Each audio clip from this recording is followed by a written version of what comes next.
우리가 일반적으로 생각할 때는 이제 뭐 더불어민주당을 지지한다고 답한 사람은 지역구에서도 같은 당 후보를 뽑을 것 같고 또 자유한국당도 마찬가지라고 생각을 하는데 굉장히 흥미롭게도 정당을 지지하는 그 마음이 지역구 투표로 나타나지 않는다는 결과가 지금 보시는 것처럼 나오고 있습니다. 더불어민주당의 지지율이 43.9%지만 지역구 투표에서 더불어민주당 후보에게 투표할 거라는 답은 30%에 그쳤습니다. 30.5%가 나왔죠. 자유한국당은 정당 지지율이 21%인데 투표 의향은 18.3으로 나왔습니다. 이건 또 어떻게 해석해야 될까요? 굉장히 그 비례 투표까지 같이 봐야 돼요. 비례 투표까지 같이 예. 볼까요? 예, 비례 투표를 보시면 더불어민주당의 지지율은 44%인데 비례대표 투표에서는 더불어민주당 후보를 선택하겠다는 답이 25%에 불과합니다.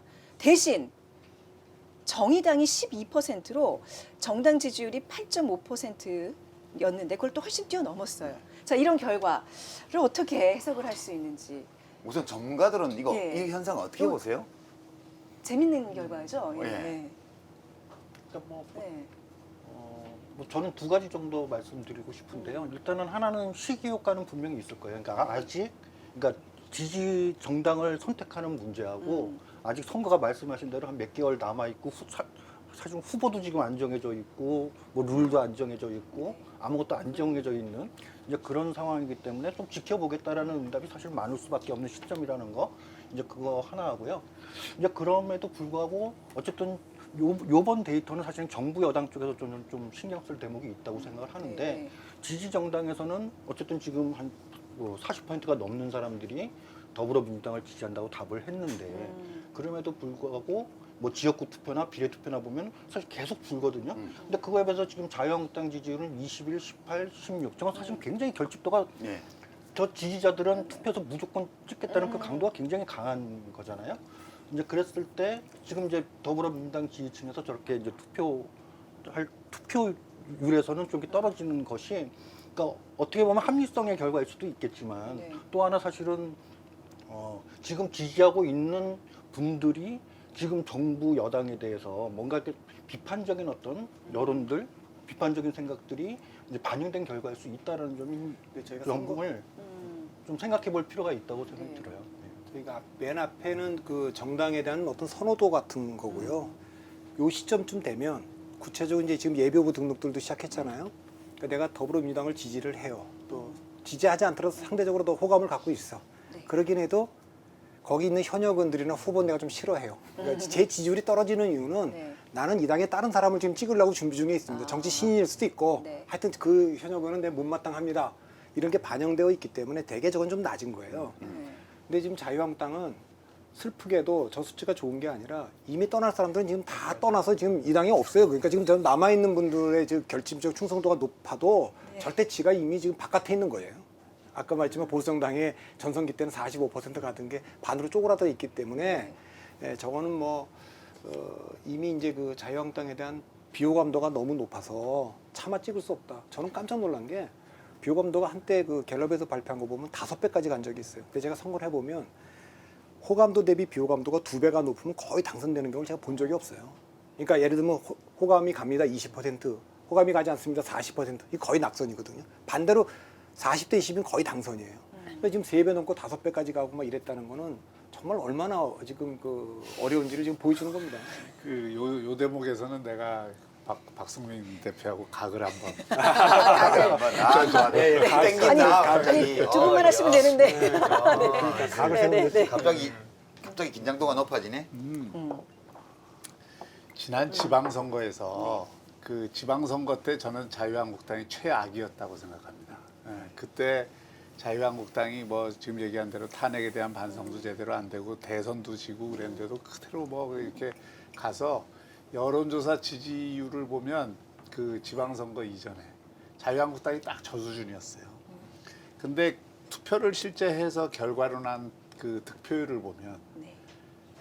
그 엉망이었는데도 또 지방선거 이전에 남북 싱가포르 회담도 있었지 분위기 자체가 전부 여당으로 그한 거였고 그때 문재인 대통령 인기도 하늘을 치솟을 때인데도 광역단체장 기준으로 보면은 거의 35%에서 45%까지 얻어요. 자유한국당이. 그 얘기는 뭐냐? 이게 대선하고 총선이 다르고 그러니까 지역구 후보를 가지고 경쟁하는 게 다르고 정당의 이미지하고 그 정당에서 나오는 사람들이 그게 반드시 일치하지 않는다는 게. 그리고 또 하나는 이 보수와 중도 보수 사이에 분명히 이게 벽이 있고 또 이 중도 보수층이 쉽게 지금 자유한국당을 지지할 수 없는 그런 환경이 있지만 선거라는 건 결국 막판에 가서 내가 A를 좋아해서 투표를 하기보다는 B가 싫어서 A를 하는 거예요. 이게 마음에 안 들더라도 이게 훨씬 강합니다. 인간의 감각 가운데 긍정적 감각보다 부정적 감각이 굉장히 강해요. 그래서 비호감도를 관리해야 된다는 말은 맞는 얘기인데 네. 그러니까 총선이 가까울수록 문재인 정부에 대한 중도 보수층의 그 인식, 감각 이게 어떻게 진행되느냐에 따라서 자유한국당이 좀 보기 싫고 매력이 없다 하더라도 거기를 찍을 수 있는 동인, 유인은 생길 수 있는 거예요. 그래서 요점도 있기 때문에 제가 어느 그룹에 비내릴지 모른다는 거는 그런 차원에서 제가 얘기를 드립니다. 그 차원 성산 선거를 봐도 그건 저도 네. 전적으로 동의합니다. 근데 이제 조금 전에 말씀하셨지만 정당을 찍는 거는 유권자들이 좋아해서 찍거나 네. 필요해서 찍거나 상대가 싫어서 찍거나인데 제일 큰 에너지는 상대가 싫어서 반대하러 가는 거거든요. 혼내주러 가는 거거든요. 그러니까 보통의 경우는 정상적이라면 집권 3년 뒤에 4년 차 선거는 대통령 혼내주러 가는 선거일 가능성이 큰데 아직까지도 자유한국당이 비호감도가 높아서 네네. 야당 심판론이 작동하고 있다는 것 자체가 네. 예, 그건 뭐 그 지금의 한계죠. 근데 저는 좀 저 그래프에서 몇 가지 그 함의라고 하죠. 저 그래프가 이제 정당들에게 의미하는 것. 그러니까 그 시민들은 그냥 각자 자기의 선호대로 대답을 한 거예요. 여론조사에 응답한 분들은. 근데 그게 다 모이면 어떤 의미가 만들어져요, 거기에. 그래서 이제 저 그래프를 제가 그 자료를 보면서 되게 놀랐는데요. 아, 참 오래 억눌려 갔구나. 많은 시민들이. 이 정치 제도 때문에 소선거구 제도라는 이 제도 때문에 굉장히 많이 억눌려 갔구나, 사람들이. 이제 어떤 의미냐면 우선 더불어민주당이 저 정당 지지율보다 지역구 투표 의사가 더 적은 건 당연해요. 네. 후보가 안 정해져 있고 그냥 당 후보만 묻은 거기 때문에 저거는 무조건 누가 나오든 그 당 후보를 찍을 사람들이에요. 거기서 일단 자유한국당이 불리하죠. 30.5 대 18.3이에요. 저게 이제 이른바 고정층인데 양쪽의 고정 지지층의 규모가 1.5배 이상 차이가 나요. 그러니까 다른 정당이 하나도 없다고 생각하더라도 지금 자유한국당이 불리해요. 근데 상당히 많은 지지자들이 누구를 공천하는지 어떻게 공천하는지를 보고 있다는 거예요, 지금 네, 이게. 네, 네, 그렇네요. 네. 예, 그 점을 어, 그 잘 헤아려야 된다고 보고요. 더불어민주당에서 진짜 예. 그 점에 굉장히 유리해야 예. 되네, 저거 보고서. 네. 그리고 자유한국당은 우리 박성민 대표님 네. 말씀처럼 당 지지율하고 지역구 후보한테 투표하겠다는 네. 그 비율이 별 차이가 없다는 거는 얼른 보면 좋아 보이지만 그만큼 평소에 손님을 못 모시고 있다는 뜻이에요. 단골 손님만 오시고 이미 왔다 정해져 갔다 하는 있어요. 손님들은 안 네. 오는 거야. 지금 네. 유동인구가 없이 단골만 오는 식당 비슷해요. 유동인구 없는 동네에 있는. 그래서 좀 경각심을 가지고 봐야 되고요. 네. 제일 재밌는 건 비례투표인데 정당이 비례투표인데요. 12%나 나왔어요. 예, 네, 저게 이제 네. 양쪽으로 의미가 있는 네. 건데 우선 민주당을 선호하는 또는 지지하는 유권자들 중에도 민주당에 완전 만족하지 못하는 유권자가 상당히 많다는 거예요. 그러니까 저는 이거를 이제 더불어민주당 지지층의 좌파라고 봐요. 내가 여러 가지 현실을 감안해서 딱 더불어민주당도 괜찮다고 생각해. 근데 뭔가 좀 10%, 20% 부족해. 그래서 지역구는 그래 뭐 거기는 대체로 자유한국당 아니면 뭐 더불어민주당 후보가 세니까 그 자유한국당 찍어주긴 싫으니까 이제 혼내주고 싶으니까 네. 지역구 표는 내 그래 민주당 후보한테 웬만하면 줄 거야. 근데 비례표는 내가 딴 데 줄래. 딴 데 주고 싶어. 딴 당이 좀 나왔으면 좋겠어. 이 층이 상당히 많다는 거예요. 이게 이제 민주당으로서는 좀 경각심을 가질 필요가 있고요. 받아들일 수도 있죠, 경우에 따라서. 네. 그다음에 정의당 비례투표 비율이 12%가 나왔어요. 저거는 그냥 평소에 정당 지지율 이번 조사에서 된 것보다 5% 가까이 높은 거잖아요. 저게 왜 나왔냐 보면 정의당을 지지하는 사람도 지역구 표는 더불어민주당 후보한테 주려는 사람이 많아요. 왜냐하면 자기가 좋아하는 정당이지만 다 떨어질 거기 때문에. 근데 그런 정의당 지지자들은 자유한국당에 대해서 엄청 비호감이에요. 네. 그러니까 그 자유한국당이 당선되는 게 싫기 때문에 그냥 민주당 후보를 찍어주는 거예요. 근데 그냥 그렇게 하고 비례표는 정의당을 찍어요. 그러니까 저 그래프에 아까 지역구 투표를 민주당에 하겠다라는 건 정의당을 지지하는 사람 표 상당히 들어가 있어요. 후보를 안 봐요. 그냥 찍어주는 거지. 그러니까 실제 민주당 지지층 중에서 민주당의 지역구 후보한테 그냥 찍겠다는 사람은 네. 저거보다 더 적어요.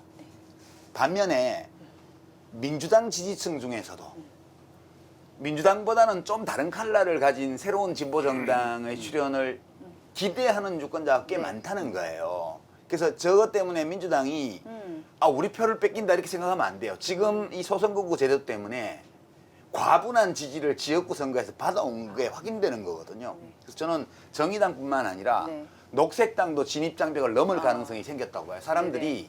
비례표를 찍을 때 이제 부담이 없어요. 이게 비례표 찍어주면 네.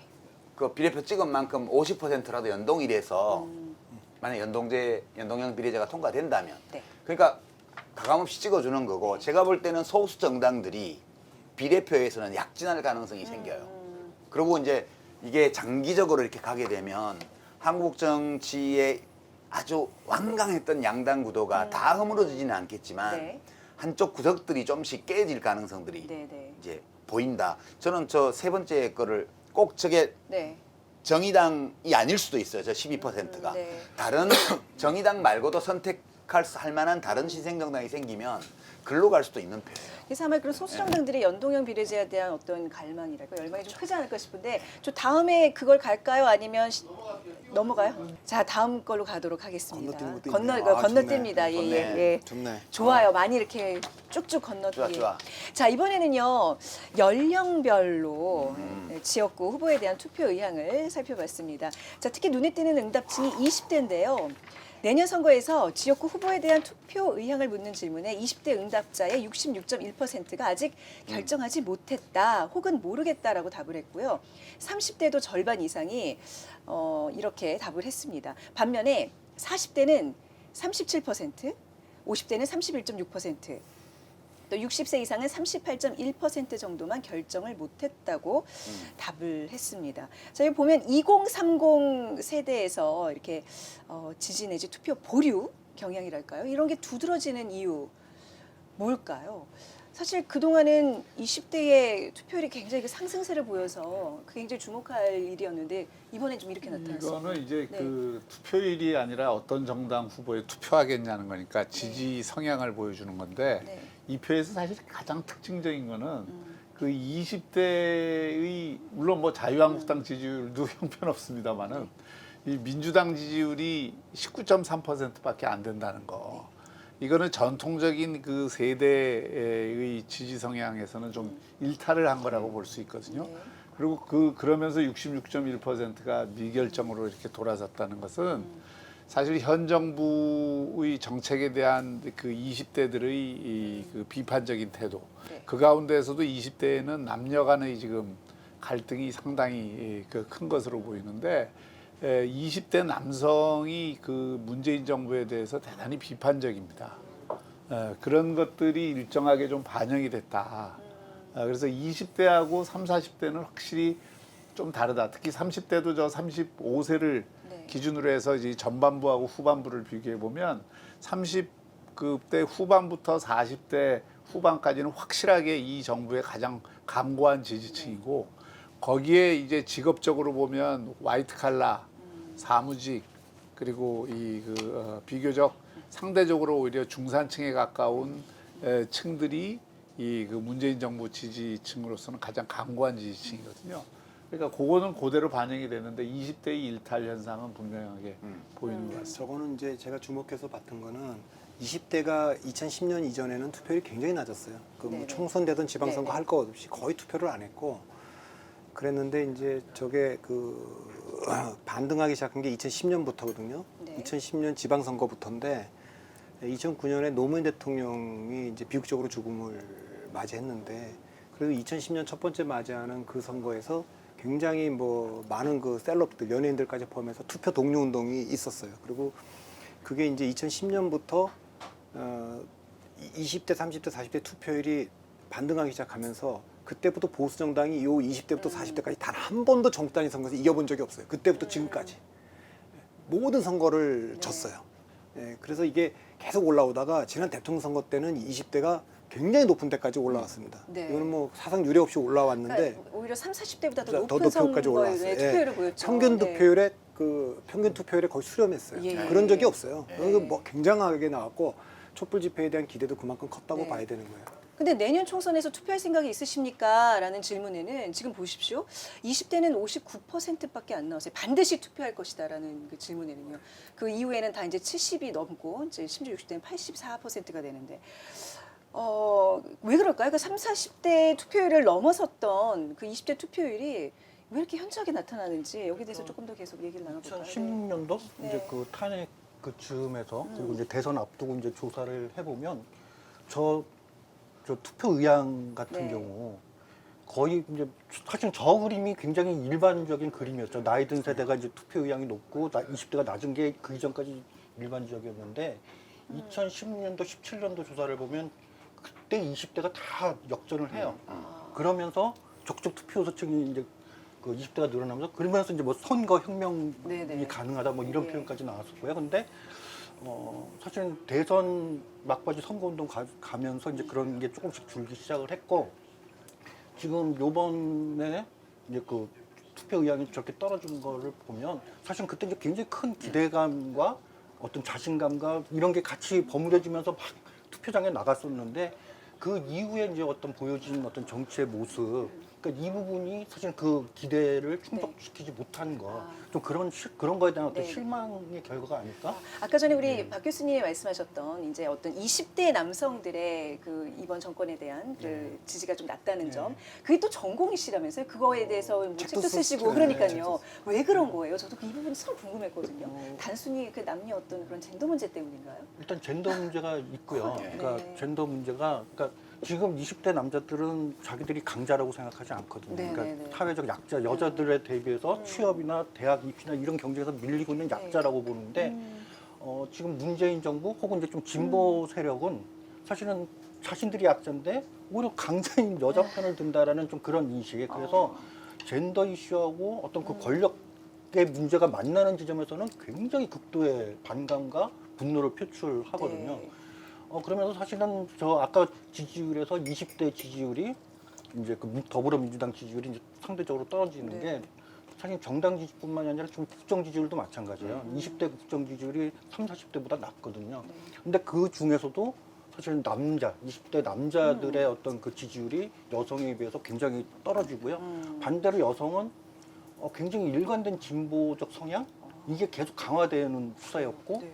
또 투표율도 반대예요. 투표율도 20대 여성은 지금 2016년도 아까 그 20대 투표율 상승에서 20대 여성의 투표율이 그걸 이끌고 남성은 사실은 그 정도 추월을 당했죠. 투표율에서도 20대 남자의 투표율이 20대 여성 투표율에 네. 추월을 당한 상태. 근데 이제 20대 남자는 각종 여론조사를 보면 뚜렷이 20대에서 제일 뚜렷하게 남녀 간의 차이가 나요. 예. 근데 그거는 그 이제 표현이 약간 저는 다른 표현을 쓰는데 20대 남자들이 자기를 약자라고 생각은 안 해요. 근데 어떤 심리가 있냐 하면 사실 지금 남성 중심의 또는 성차별적인 각종 제도 관습 이런 걸 다 만들어 놓고 기득권을 쥔 거는 아저씨 할아버지들이에요. 전부 다. 네. 자기들이 만든 게 아니에요, 이게. 그리고 자기들은 이게 좋지 않다는 것도 생각해요. 그런 거 좋지 않다는 것도. 근데 자기들은 자랄 때 되게 저출산 시대에 나서 자랐기 때문에 남녀 차별 같은 거 집에서도 그렇게 심하게 안 겪었고 학교에서는 더더군다나 선생님들은 대부분 여자 선생님들이 많고 여자 선생님들은 질서정연하게 잘 행동하는 여자애들을 좋아하고 챙겨주고 네. 남자애들 좀 막 네. 나대면 네. 오히려 좀 남자애들을 좀 네. 구박하는 듯한. 네, 말썽쟁이 취급하고 항상 예, 트러블 그러니까 메이커 집에 와서 네, 네. 남자애들이 네. 우리 선생님이 성차별했다고 얘기할 때 맞아요. 네. 남자애들을 차별한다고 얘기하는 네. 경우가 더 많아요. 네, 네. 그러니까 이제 그렇게 해서 공부도 요즘은 보면 막 여학생들이 더 시험은 더 잘 보는 경우도 성적은 많고. 더 좋더라고요. 네. 그래서 자기들이 지금 20대가 됐는데 자기들은 아직 노동시장에 본격 진입도 안 했거나 막 진입했는데 남자라고 해서 특별히 무슨 혜택을 누리거나 이런 게 없는 데다가 군대도 가야 군대도 돼요. 가야 되고.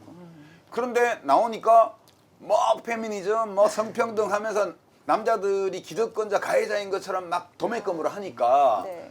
좀 억울할 수밖에 없죠 이게. 네네네. 그러니까 이제 그런 거에 대해서 왜 너무 이렇게 우리 책임도 아니고 내가 하지도 않았고 내가 그걸 지금 누리는 것도 아니고 나도 그런 거 차별은 좋지 않다고 생각하는데 맨날 남자를 나쁜 놈 취급하고 이런 분위기가 조성이 좀 있는 것 되니까 같네요. 네. 섭섭하고 좀 화도 좀 나고 예. 억울하기도 하고 그렇잖아요. 그렇죠. 이제 그런 네. 게 좀 반영된 거라고 봐요. 그렇다면 예. 20대 남성의 어떤 표심을 얻기 위해서는 어느 쪽이든 좀 더 그들을 위한 정책을 만든다거나. 그거 지금 그죠? 자유한국당이 열심히 예? 하고 있잖아요. 그 비례대표도 좀 20대 남성 후보로 좀 이렇게 포진을 시킨다거나 뭐 이런 노력들이 좀 필요하겠네요. 아, 해야겠죠. 네. 네. 자, 20대 남성 여러분 끝까지 희망을 잃지 마시기 바랍니다. 투표하세요. 네. 아니 그대들이 억울한 거는 네. 공감이 돼요. 제가 생각하기에 그래요. 지금 20대 남자들이 네. 억울함을 느끼는 거는 저도 일리 있다고 봐요. 예, 그런데 이제 지금 약간 오랜 성차별 제도화된 관습화된 성차별에 저항하고 그걸 뒤집어 엎는 그런 움직임이 막 네. 표출됐기 때문에 약간은 혁명적인 상황이거든요. 20대 남녀의 이렇게 그 지지율 차이는 저는 처음 봤어요. 예, 저도 처음 봤어요. 수십 % 차이가 이렇게 몇 년간 유지되는 건 저는 처음 봤어요. 그건 젠더가 아니고 설명할 수가 없어요. 다만 20대 전체가 보수화됐다. 뭐 이런 얘기도 조금 나오긴 해요. 그 숫자로 보면 그런데 이건 조심스럽긴 한데 제가 뭐 근거를 갖고 얘기하는 건 아닌데 남북 문제를 볼 때 사실 북한의 김정은 위원장이 우리가 보면 저쪽에 이제 위원장인데 어떻게 보면 젊은 사람들 입장에서 보면 재벌 3세하고 뭐 별로 다를 게 없는 거예요. 그렇죠. 엄청나게 상속받은 예.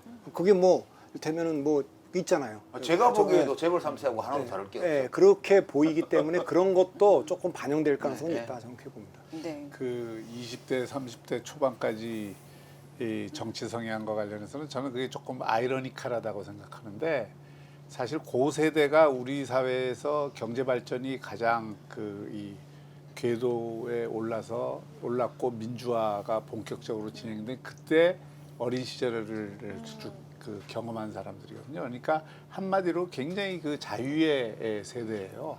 그리고 이 20대를 제가 대학에서도 이렇게 만나보면 하나하나 한 사람 한 사람이 굉장히 개인주의적 가치관을 많이 갖고 있다. 네. 사실 이 점이 이제 보수가 기본적으로 자유의 가치를 중시하고 그런 개인주의를 중시하는 그런 이념이라고 한다면 사실은 문화적으로만 조금 세련되게 접근을 하고 매력을 주면 이들이 갖고 있는 기본적인 토양은 보수의 밭이라고도 할 수 있거든요.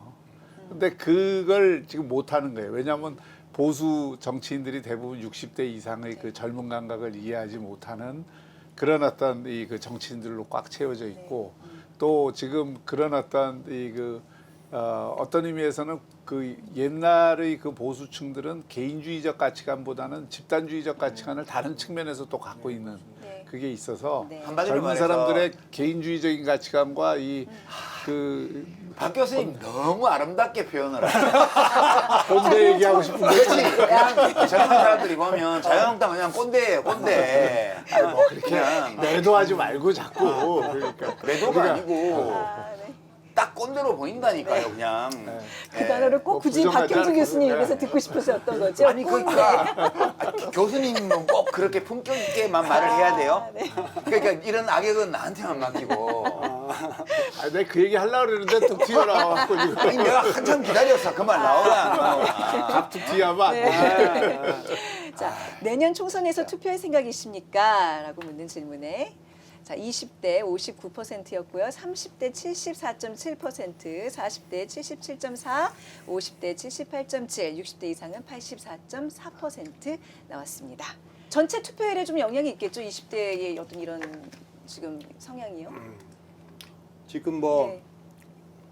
딱 이제 우리 뭐 정 교수님처럼 연구된 결과는 아니지만 네. 제가 선거 현장에서 치러 보면 대체로 정권을 빼앗긴 야당 측이 투표 참여율은 좀 높습니다. 아. 네, 그거는 뭐 여당은 조금 이해안되고 그리고 네. 지금 여당은 여러 번 이겼잖아요. 지금 지난 총선 이기고 대선 이기고 지방선거 이기고 그러면 약간 그 충성도 그 결주도 좀 떨어지고 박 대표님 요즘 분위기 안 그렇습니다. 안 그래요? 예, 민주당 지지층 분위기요. 아. 절대 안 그래요.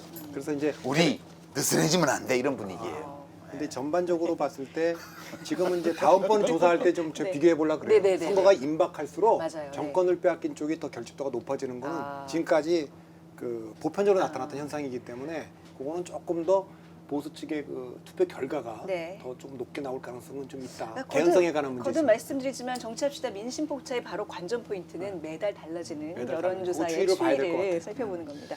근데 네. 그 부분 이제 조금 보완하자면 실제로 그럴 가능성이 있어요. 지금 유 이사장님 말씀하신 것처럼 그 민주당 지지층의 분위기도 이 그 결집할 가능성이 있죠. 왜냐하면 지금 이 정부 또는 정권 차원에서 예, 지난 가을부터 쟁점도 그랬지만 기본적으로 이게 프레임 정치, 그러니까 지지층을 결집시키는 정치를 상당히 강하게 해왔거든요. 그 일본 문제 터질 때부터 해서 조국 사태까지 지금 여기까지. 그렇기 때문에 이 정치에는 선거에는 크게 두 가지 전략이 있습니다. 하나는 갈라치기 전략이 있고 또 하나는 아우르기 전략이 있는데 갈라치기라는 건 자기 지지층을 견고하게 결집을 해서 그들을 투표장으로 가장 많이 나오게 하는 전략을 쓰는 거예요. 그게 지금 트럼프 대통령도 그 전략을 쓰는 거고 지금 그 민주당 정권도 사실 그 전략을 쓰는 거거든요. 그 아우르기라는 거는 이제 포용하고 끌어안고 뭐 이런 건데 그 전략은 지금 그 쓰지를 않고 있죠. 거꾸로 이제 자유한국당 입장에서도 지금 그 이 패스트트랙 국면 지나면서 또 조국 사태 거치면서 아주 강한 갈라치기 전략을 지금 쓰고 있는 거예요. 근데 문제는 갈라치기 하는데 구조적으로 이쪽은 다수고 이쪽은 상대적 소수니까 갈라치기만 갖고는 여기서는 안 되는 것이. 그러니까 이제 통합이라든지 외연 확대를 위해서 확장성 문제를 해결하기 위해서 그런 노력이 더 필요한 거고. 근데 저는 좀 다르게 보는데요. 이제 더불어민주당 쪽이 그런 전략을 선택한 게 아니에요. 그냥 그런 전략을 강요당하고 있는 거예요. 지금 항상 그 아니 이제 이야기할 건 해야지. 왜 그러냐면 전략적인 선택이다. 어쩔 수 없는. 조국 사태라는 게 저는 이제 검난이라고 얘기를 했다가 이제 비난도 많이 받았는데 검난 맞아요. 그러니까 지금 윤석열 총장이 민주당 지지층을 완전 골기시키고 있어요. 지금 우리가 대통령을 뽑아놨는데 이제 청와대가 모든 업무를 할 때 윤 총장이 알면 나 감옥 보낼지 몰라 이렇게 들어오며 떨면서 일을 하라는 거 아니에요. 그죠? 그 뭐 조국 교수가 동부지검 영장이 발부될지 안 될지 모르겠지만 기본적으로 그거예요. 그 업무를 다 들여다봐서 이거는 이렇게 했어야 되는데 이렇게 했으니까 직무유기다. 아니면 뭐 직권남용이다. 이렇게 몰고 가는 분위기예요. 그러니까 지금 조국이 어떻게 됐냐 하면 강제로 바다에 인당수에 던져지는 심청처럼 돼버렸어요. 아버지 눈뜨게 하려고 자기가 뛰어내린 게 아니에요. 공양미 300석에 목숨을 팔고 아버지 눈뜨게 하려고 한 게 아니고요. 그냥 강제로 검찰에 의해서 인당수에 던져진 거예요. 이제 그거를 보면서 조국이 얼마나 잘못이 있든 뭐 그 가족이 어떤 잘못이 있든 그거는 재판을 해봐야 알겠지만 이거는 아니다. 이런 식으로 가면 대통령도 완전히 무장해제 당하는 거고 이거는 용납할 수 없다. 이게 지금 분위기여서 다음 총선, 내년 총선을 결정하는 가장 큰 변수가 윤석열이에요. 제가 보기에는 지금. 자유한국당이 문제가 아니에요, 지금. 네, 그것 때문에 민주당 지지층이 집권당 지지층이라고 해서 뭐 느슨해져 있는 게 아니고 지금 오히려 자유한국당 지지층 못지않게 내부적으로는 그래요, 지금 분위기가. 핵심 지지층은 뭐 그럴 수 있겠는데 이걸 갖고 오늘 뭐 논쟁할 사안은 아니지만 아니, 그렇다고요, 그냥. 그 자체도 그게 프레임이죠. 프레임. 아니, 나는 뭐 네. 자유한국당 지지층을 잘 모르니까 제 주변에 별로 없어가지고. 그러니까 이게 그거 아세요? 콜럼부스가 이 아메리카 대륙 앞에 딱 와서 한 보름을 정박을 하고 있었어요. 네. 근데 그 당시 인디안들이 보름을 정박하고 있는 배를 보고서도 그 들어올 거라고 생각을 못했어. 왜냐하면 이 인디안은 한 번도 배를 본 적이 없기 때문에. 그러니까 사람은 다 자기가 보고 싶은 것만 보고 인지됐던 대로 그 틀에 의해서 항상 인지를 하니까 네, 네. 누구든 저도 마찬가지입니다. 어느 정도는 자기 확증 편향을 네. 가질 그렇죠. 수밖에 없는데 그러나 그럼에도 불구하고 그 정치가 그래서는 안 된다는 거죠. 정치가 그걸 풀어주라고 사실은 박 정치가 교수님, 있는 거예요. 우리 지금 정치인으로 아니, 여기 나와 오케이. 있는 게 아니고 우리 지금 패널로 나와 있잖아요. 아니 그 얘기를 그러면 하니까 내가 얘기한 우리는 거죠. 각자가 아니 박 교수님 주변에는 그쪽 사람이 많잖아요. 제 주변에 그렇죠. 이쪽 사람이 많고. 당연하지. 그러면 이쪽 분위기를 우리는 그대로 중립을 전달. 지키거나 균형을 취할 필요가 없고요. 네. 그대로 있는 그대로 전달. 화끈하게 보여주고 맞습니다. 중립은 균형은 두 분이 앞에서 취하시면 되지. 우리가 뭐 전문가 흉내 낼 건 없잖아요. 저는 솔직히 제 주변에는 자유한국당 지지하는 분이 거의 없어요. 그러니까 그분들의 네. 심리 상태나 생각이나 주장은 미디어를 통해서만 보거든요. 네. 박 교수님도 마찬가지일 거 아니에요. 그러니까 우리 주변 사람들의 어떤 분위기나 이런 거를 충실히 대변하는 쪽으로 우리 역할을 네. 아이 좋은 인상 만들려고 하지 말고 우리 정치합시다를 위해서 멸사봉공 뱃사보고 네. 근데 조금 네. 그러면 제가 좀 균형 잡는 그렇죠. 말씀을 좀 예. 드리자면, 네. 그러니까 아까 저 20대 투표율과 관련해서, 그러니까 아까 그 이런 검찰 말씀하셔서 그러는데 사실은 그게 선거의 영향력으로 본다면 저는 사실 정부 여당에 좋지 않다고 생각해요. 그러니까 그 검찰 개혁, 검찰 수사 이 문제가 아까 이제 뭐 분야별 성적표가 나왔지만 사실은 또 그 이슈들에 대해서 사람들이 얼마나 가중치를 두냐 중요하거든요. 그러니까 네네.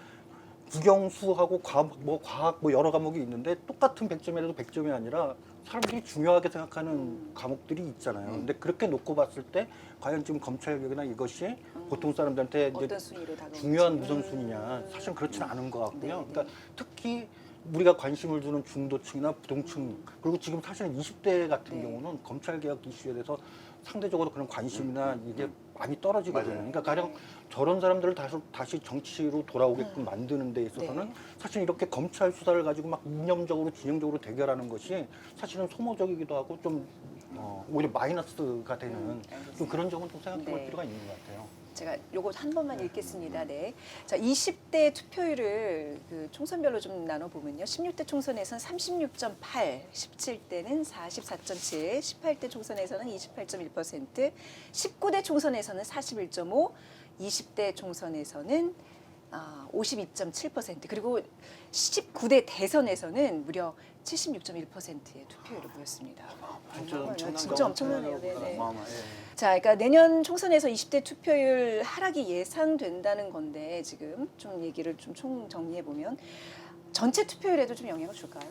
확연히 뭐 이렇게 좀 아무래도 떨어질까요? 20대에서 네. 투표를 안 한다고 그러면 네네. 거의 빠지는 부분이 생기면 전체에 그래요? 영향을 주겠죠. 네. 근데 이제 뭐 지금 데이터에는 안 나왔지만 저것도 아까 그 남자 여자 이렇게 좀 갈라보면 20대 여성은 지금 60%가 넘어요. 내 반드시 투표하겠다. 네. 근데 지금 그 20대 남자에서 투표하겠다는 게 굉장히 좀 낮은 네. 상태거든요. 그러니까 어쨌든 저는 투표율을 높이는 차원에서도 그 20대의 어떤 젠더 이런 차이는 좀 생각을 해야 될 것 같아요. 지금 투표율이 지금 예상하기는 어렵지만 그렇게 낮아질 것 같지가 않아요. 그러니까 이게 양 진영이 굉장히 좀 극심하게 지금 그 광장에서 충돌하고 있고 동원을 할 거거든요. 그리고 이것은 뭐 지난번에 뭐 서초동이나 강화문 집회에서 우리 예상을 훨씬 뛰어넘는 특히 보수 지형도 10월 3일, 10월 9일 날은 깜짝 놀랄 정도예요. 네네. 그걸 보면 이게 이제 아까도 말했지만 내년엔 자기의 그 정체성을 드러내고 타인으로부터 인정받으려고 하는 나만 이렇게 생각하는 게 아니다라는 걸 보일 거기 때문에 현재 저한테 예상을 하면 투표율이 또 올라갈 가능성이 있다. 현재는 그래요. 이건 지난번 나도 총선보다. 예, 저는 그게 저는 훨씬 올라간다. 네. 20대 총선 여기 한 표. 52.7% 높아질 것이다. 왜 그러냐면 지금 바로 그 얘기입니다. 네. 이게 그 여야가 지금 내년 총선에 사활을 걸고 있어요. 근데 어느 총선이든 사활을 걸지만 네. 그 사활의 의미는 이번 총선에서 만약에 이 그 여당의 입장에서도 이번 총선에서 지게 되면 그야말로 이 정권이 무너진다는 생각을 하고 있고 거꾸로 야당에서도 이번 총선에서 이기지 못하면 야당의 미래뿐만 아니라 국가의 미래가 없다고 생각을 한다고. 그러니까 실제로 그렇게 생각하겠죠. 네. 그렇기 네. 때문에 사활을 거는 싸움이 벌어지고 이 사활을 거는 싸움이 벌어진다는 것은 쟁점이 굉장히 격화될 가능성이 높고 그러면 이 그 총선에 인입하는 효과도 크고요. 또 하나는 지금 제도의 효과가 큰데 이 사전 투표제가 갖는 그게 굉장히 커요. 사전 투표 길이 굉장히 길어졌잖아요. 네. 그러니까 젊은 사람들도 이제는 투표할 수 있는 그 시간의 기회가 많기 때문에 투표율이 20대도 뭐 그렇게 이렇게 걱정하는 것처럼 떨어질 것 같지는 않아요. 저는. 아니, 저는 이제 두 가지 면에서 투표율이 올라갈 거로 예상한 건데 새로운 제도가 도입되면 좀 올라가거든요. 그 연동형 비례대표제 이런 새로운 제도가 오면 조금 더 그것 때문에 올라갈 가능성이 있고 또 하나는 이제 그 정선대 2016년에는 그 양당에 대한 혐오감도 꽤 있었어요. 그렇죠. 예, 그래서 이제 그 국민의당 바람이라는 게 불었는데 그때보다 지금 그 양당에 대한 그 평가는 더 부정적으로 바뀌었거든요. 네. 그럼에도 불구하고 이 좀 전에 말씀하신 이 극단적인 정치적 대립 상황이 훨씬 더 좀 첨예되기 때문에 제3의 공간이 그 별로 없는 거예요. 그때보다 이 양당에 대한 평가는 더 낮아졌는데 그래서 양쪽이 총동원령이 나올 거고 누가 동원해서가 아니라 광장에 스스로 나왔듯이 그거는 이제 스스로들 이미 그 싸움의 주체이기 때문에 높아질 가능성이 저는 좀 더 있다. 저도 한번 소수 의견을 한번 네. 내볼게요. 네. 그러니까 분명히 이제 그 경합도 이게 이제 투표율에 영향을 주고요. 또 제도적 요인도 영향을 주는데 근데 사실은 놓치지 말아야 되는 게 사실은 그 투표를 해서 얻을 수 있는 효능감, 우리가 소위 말하는 효능감. 그러니까 정치가 좋아질 것 같다라는 이 기대감을 주지 못하면 그거는 투표를 하락시키는 요인이라고 보는데 과연 지금의 경합도나 이런 제도적인 측면을 보면 올리는 요인들이 분명히 있지만 과연 지금 양당이 지금 싸우고 있는 모습을 놓고 보면 저는 예전보다 더 나빠지고 있는 거 아닌가 그런 생각을 갖거든요. 그렇다면 이건 투표율을 하락시키는 요인 저는 분명히 있다고 유리는 생각하는 타협하죠. 거죠. 20대 떨어지고 나머지 다 올라간다. 근데 아니, 그러니까 요 부분은 앞으로 우리가 계속 보면 아주 네. 재밌게 이게 세대로만 네. 봐서는 잘 알 수 없고요. 사실은 세대별로 투표율이 어떻게 되느냐도 이제 의미를 가지는 것은 세대마다 정치 성향이 달라서 그러는 거잖아요. 근데 지금 투표율과 관련해서 이렇게 보면 이제 과거에는 뭐 캠페인을 하고 뭐 저명 인사들 들어가서 뭘 하고 뭐 이런 것이 효과가 있으리라고 생각을 했어요. 근데 지금은 다 뉴미디어예요. 네. 사람들이 밖에서는 포착이 안 되는 네트워크를 통해서 이것들을 하고 있거든요. 그러니까 지금 우리의 아주 그 소소한 일상들이 아주 다양한 정치적인 의사소통과 정치행위로 채워져 가고 있어요, 지금. 그래서 이 투표율은 저는 이제 어떻게 예측을 하냐면 21세기에 들어와서 총선 투표율 중에 제일 높았던 때가 네. 2004년 17대 총선 노무현 대통령이 탄핵당해 있는 직무정지돼 있는 상황에서 치른 그때가 제 기억에 60%를 넘은 유일한 경우였어요. 아, 그렇네요. 그거 빼고는 한 번도 그 60%를 못 넘겨봤어요. 그랬군요. 근데 저 때보다 유리한 것은 사전투표제도가 넓게 도입됐다는 것이 이제 제일 큰 차이고요. 두 번째는 정치 효능감 문제인데 지금 말씀하신 탄핵 때는 이게 있었어요. 선거에서 열린우리당을 압승을 시켜야 헌법재판소에서 탄핵을 기각할 거다. 이게 그 탄핵을 하던 그 시민들 사이에서는 보편적인 생각이었어요. 그래서 되도록 투표를 많이 하자고 해서 많이 나갔거든요. 그럼 사람들이 내년 총선에서는 네. 뭘 가지고 주변을 설득할 거냐. 그래서 검찰개혁 이런 이슈는 사람들이 많이 관심을 가진 이슈는 아니에요. 정책적으로는.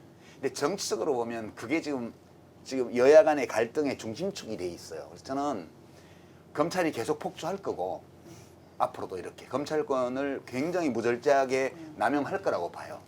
그리고 그것이 자유한국당에게는 되게 좋지 않은 방향으로 정치적 효과를 선거에서 낼 위험성이 있다. 자유한국당 입장에서 보게 되면.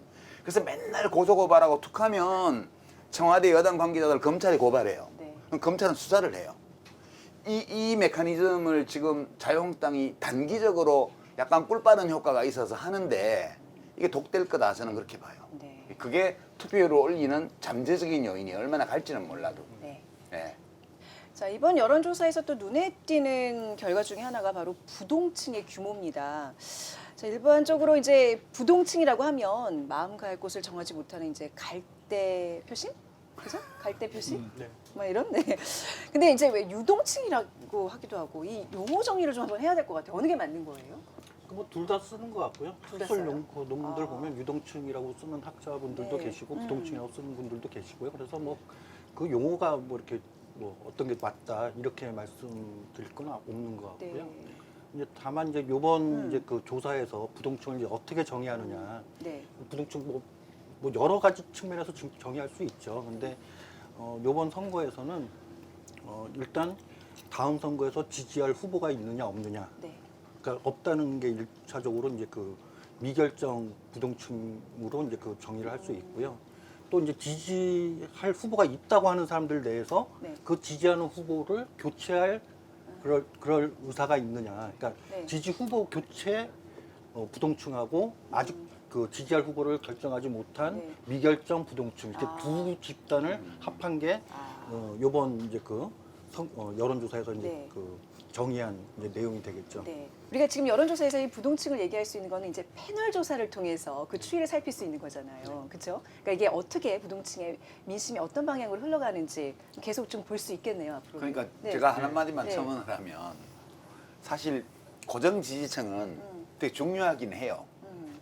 고정 지지층이 더 두꺼운 정당이 그렇지 않은 정당보다 선거에서는 무조건 유리하거든요. 근데 그 고정 지지층이 아예 50%를 넘어선다면 모를까 그렇게까지는 안 되기 때문에 거기에 소위 유동층, 부동층의 표심을 또 잡아야 돼요. 이걸 언론에서는 집토끼, 산토끼 이런 그렇죠, 그렇죠. 개념을 네, 쓰는데 네. 좀 모욕적인 표현이죠. 그래서 고정 지지층을 관리하는 것은 매우 중요하지만 평소에 네. 선거 때는 그것만으로는 이길 수가 없기 때문에 이 유동층을 잡기 위한 정책, 인물, 뭐 그다음에 슬로건, 전략, 전술 이런 거 모든 게 다 선거에서 동원이 돼요. 그래서 일단은 이걸 하려면 우리 고정 지지층이 얼마나 되고 그다음에 우리를 지지할 가능성이 있는 사람이 얼마나 되냐 이거를 우선 판단하는 게 각 정당에서는 되게 중요하더라고요 보니까. 네. 예. 우리나라 이 정치에서 역대 선거를 보면 생각보다 이 스윙보트층 그러니까 이 그 부동층, 유동층 이게 많아요. 예를 들어서 이제 한 가지 예를 들면 2007년 대통령 선거에서 이명박 후보와 이회창 후보가 합친 게 거의 70% 가까이 됩니다. 70%. 그리고 65%가 좀 넘죠. 그리고 2017년 대선에서 문재인, 안철수, 심상정. 안철수 후보도 일부 보수층 후보가 있지만은 대개 그 탄핵과 관련돼서 그 호남이나 이런 중도층 지지자들이 굉장히 많았는데 이게 합쳐진 게 한 70% 가까이 돼요. 네, 네. 그러니까 만약에 이게 양극화돼서 선거가 치렀다면 2017년 대선도 아마 지금 현 집권층 쪽으로 표가 많이 갔을 겁니다. 그러니까 실제로 역대 선거를 보면은 우리나라 선거는 이 부동층을 누가 잡느냐 하는 문제였어요. 그렇기 때문에 항상 선거에는 특히 대선이 그랬습니다마는 총선도 후보 단일화 그리고 대선의 경우는 더더욱 이 선거 연합 이게 중요해졌죠. 네, 네. 그 후보 단일화나 뭐 예를 들어서 DJP 연합이든 정몽준 노무현 연합이든 이런 게 추구됐던 이유가 바로 아까 그 우리 박 대표 말씀하신 것처럼 그 연대를 함으로써 지지층을 끌고 가서 함께 하나로 만드는 작업이거든요. 그게 가능한 선거 지형이 대한민국 선거 지형이다. 그런 면에서 지금도 이게 부동층이 상당히 많이 나타나잖아요. 네. 그러니까 이 부분도 저는 이 부분이 결정한다고 봅니다. 이번 패널 여론조사 결과에 따르면 부동층의 규모가 64.4%. 어마어마해요. 이분도 굉장히 높은 네. 편이죠. 네.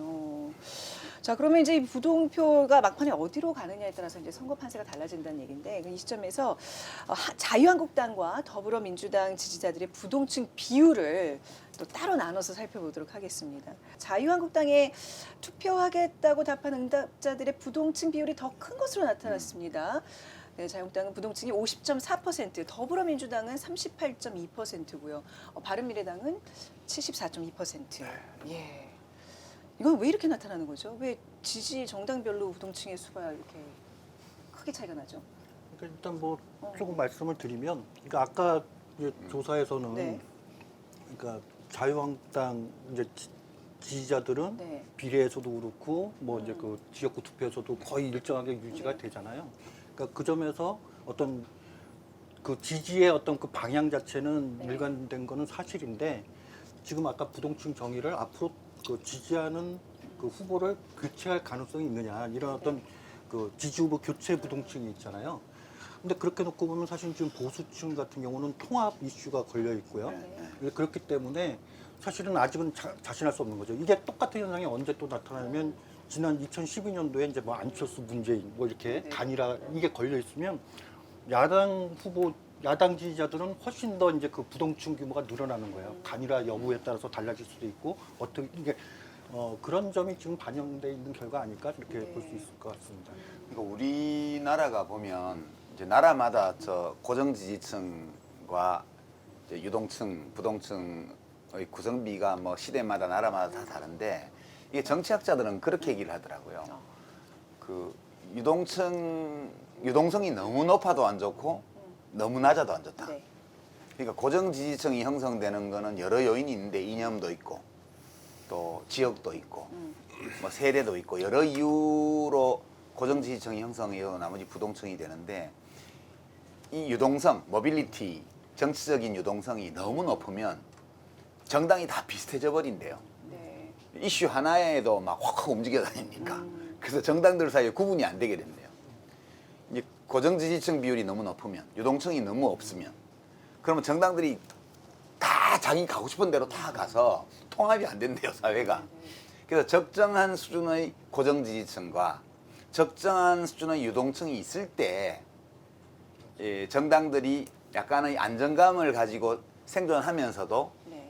동시에 이제 당의 선거 승리를 확률을 높이기 위해서 유동층을 염두에 둔 정책 차별화를 좀씩 한다는 거예요. 네. 근데 저는 제가 생각했던 것보다 유동층 비율이, 물론 후보를 봐서 공천이 되면 그때 결정하겠다는 거 포함한 거지만 굉장히 높아요. 굉장히 높죠. 예. 정당들이 긴장해야 될 거 아니, 아니에요. 저는 이제 이게 뭐 이렇게 학자들은 좀 다르게 보는 것 같은데, 제가 현장에서 선거를 해본 경험으로 보면 되게 한국의 유권자 지형을 저는 30, 20, 30, 20 이렇게 네 부류로 되게 거칠게 나누거든요. 어떤 이 앞에 30%라는 건 딱 맞는 얘기는 아닙니다. 네. 막 2007년도에 사실 참여정부가 굉장히 안 좋았잖아요. 네. 근데 그때 그 대통령 선거에서 아까 이명박, 이해창 두 분의 합을 말해줬지만 사실 정동영, 권영길 두 분이 얻은 게 30%예요. 그 상황에서 거길 찍었다는 건 이분들 보수정당 안 찍는 분들이죠. 그럼 두 번째 20%는 뭐냐? 대체로 민주 정당 후보나 진보 정당 후보를 찍어 오지만 상황에 따라서, 후보에 따라서는 이탈할 수 있는 거예요. 이를테면 2000년 노무현 찍었지만 전 그 해에 이명박 찍었을 가능성이 상당히 있다고 봐요. 이 그룹이 있죠. 세 번째 30은 보수 정당과 보수 후보를 찍지만 경우에 따라서는 이분들을 이탈할 수 있는 표가 전 30%쯤 된다고 봐요. 그리고 마지막에 이제 보수 정당 찍는 분들인데, 이 앞에 30, 20, 30 세 그룹이 연대한 게 지난 탄핵이거든요. 그러니까 탄핵 연대가 이제 80%를 그렇죠. 넘은 거죠. 네. 그러니까 이분들이 어떤 분들이냐면 2012년에 박근혜 후보를 찍었는데 2014년 지방선거에서 서울시장을 박원순을 찍거나 이런 거죠. 근데 뭐 문재인을 찍었다가 정몽준 찍은 사람을 저는 본 적이 별로 없는데, 박근혜 찍었다가 박원순 찍은 사람은 있어요. 그럴 때 우리는 정몽준은 외연확장이 잘 안 되는 후보고 박원순은 외연확장이 잘 되는 후보다, 이렇게 보는 거야. 2014년 기준이지만. 그러면 어느 정당이나 자기 정체성만 갖고 충분히 승리할 수 있다면 저는 그게 제일 좋은 거라고 봐요. 근데 우리나라에는 유감스럽게 그것만으로 충분한 정당이 없어요. 그렇기 때문에 선거 때는 외연확장을 하는 거예요. 네. 어쩔 수 없이. 지금 그걸 하겠다는 게 민주당은 지금 하겠다는 거고, 그리고 보수정당은 항상 그걸 해왔어요. 심지어는 박근혜 대통령조차도 2012년에 경제민주화도 하겠다 다 한 거예요. 이 보수정당이 그걸 안 하기 시작한 건 2016년 총선부터 안 했어요. 대개 어느 정당이든 선거를 앞두고는 하는 척이라도 해왔어요. 하는 인물도 척이라도. 교체하고 뭐라도. 근데 그걸 완전 전면적으로 중단한 게 2016년 그 총선부터 안 하기 시작해서 지금까지 아무것도 안 하고 있는 거예요. 그러니까 그러면 제가 그 논쟁할 생각은 없고, 그분들하고 그걸 뭐 논박할 생각도 없어요.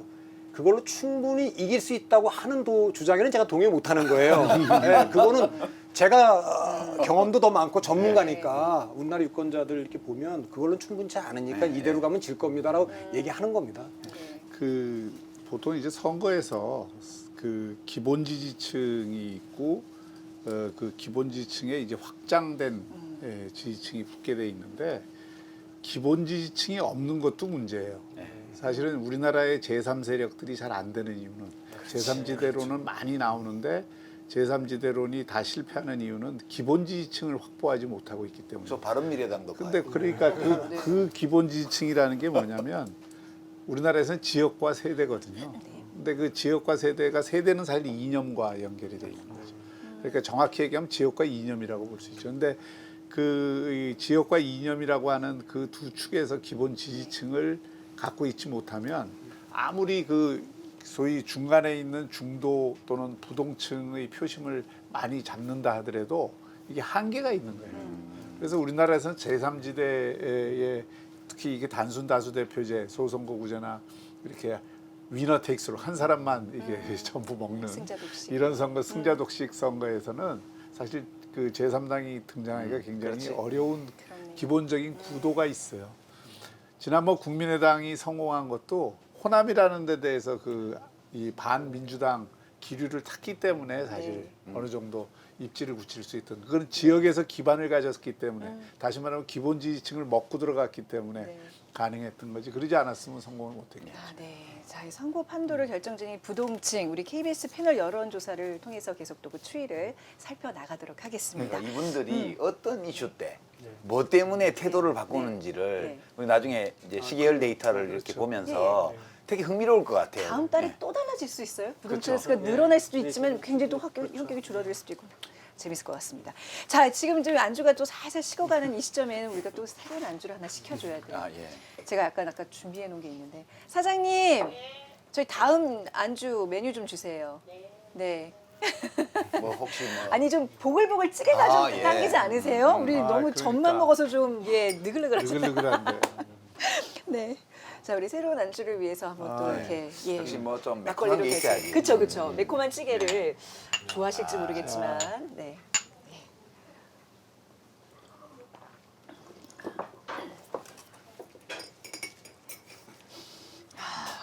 무슨 찌개가 나올지 예상이 가세요? 매콤한 맛있는 찌개. 그 야단스러운 찌개는 아닐 것 같아. 네. 냄새가 냄새가 그닥 요란하지 네. 내가 아는 고추장찌개는 사실은 서울에서 좀 갑자기 살아본 맞춰버리셨어. 사람들은 무슨 찌개인지 아시냐 그랬는데 바로 고추장찌개를. 아 고추장찌개 냄새가 나요? 고추장찌개. 아 역시 아는 음식이라서 그런가 보다. 나는 모르겠는데 이게 무슨 음식인지. 아니 고추장찌개 얘기를 듣긴 들었어요. 아, 네. 들었는데 아, 고추장찌개 냄새가 나신다고요, 교수님은? 고추장찌개 냄새가 나는. 그게 원래 서울 음식이에요. 그러니까 서울 음식이라고 봐야지. 저거는 네. 고추장에 감자와 양파 네.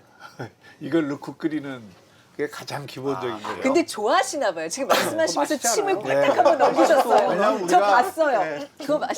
고등학교 때, 네, 대학교 때 어디 네. 그 MT MT 가거나 찌개인데, 그럼 그러니까 아무거나 가면은 가르쳤지. 저거 이제 주식이지 주식. MT 찌개지. 네. 거기 어묵 좀 썰어 어묵 넣고 그렇게 넣죠. 고추장찌개 그리고 어묵 넣는다고요? 그거 그리고 템프라 싸구려. 어묵이나 원래 아니면 넣어서 꽁치 먹었어. 통조림 몇 개 꽁치 통조림 넣으면 넣는 게 원래 이제 그렇게 넣어서 일반적이지. 먹었죠. 어머, 또 저희 집 스타일이랑 너무 다르시네. 아니 그 자취방 내지 네. 대학생 MT 이거 그냥 막 찌개라니까. 섞어 막찌개 같은 느낌이 아니에요, 지금? 원래 그게 뭐 막지게지. 근데 고추장찌개가 원래 그런 거예요. 아, 그래요? 아니 그런 어묵을 걸 막- 넣으면 어묵찌개고. 막 이렇게 뒤섞어 갖고 네. 그 냄새를 없애기 위해서 고추장을 확 푸는 거지. 아, 사실. 그래서 그게. 몰라 여기 지금 고추장찌개는 어떤지. 근데 모르겠어. 서울 사람들이 왜 그런 걸 먹는데? 약간 무슨 뭐 멜팅 팟 이런 건가요? 막 모든 게 다 이렇게. 근데- 네. 아니요 식사는 됐고요. 예, 예. 네, 네. 네, 조금 빨리 주시면 좋겠네요, 저희. 예. 네, 네. 우리 네. MC가 배식을 하고 싶은가 봐. 그러니까 얘기를 이어 나가야 되는데 찌가 안 나와서. 그 어묵이라는 것도 네. 전쟁통 음식이거든요. 그게. 그게 이제 없는 시절에 그 생선들 이런 거 다 버리기 그거 하니까 다 몰아가, 그걸 전부 갈아서. 몰아다가 아, 진짜요? 갈아갖고 일본에서 온 거잖아요. 잡아들. 그렇게 하는 거죠. 아니, 그러니까 그 일본 어묵은 굉장히 그 고급스러운 거. 세련된 고급스러워 거고. 보이고 우리나라 싸구려. 예 우리나라 그 어묵을요 우리 어릴 때 고맙습니다. 먹던 부산 네네. 어묵은 네. 이렇게 씹으면 그렇지, 생선뼈 뼈 덜 다. 갈린 이거 게 이렇게 안 서걱서걱 나시고. 와, 이거 씹혀서 맛있어 보인다. 그렇지. 와. 바로 이거야. 그래, 이거 고추장찌개.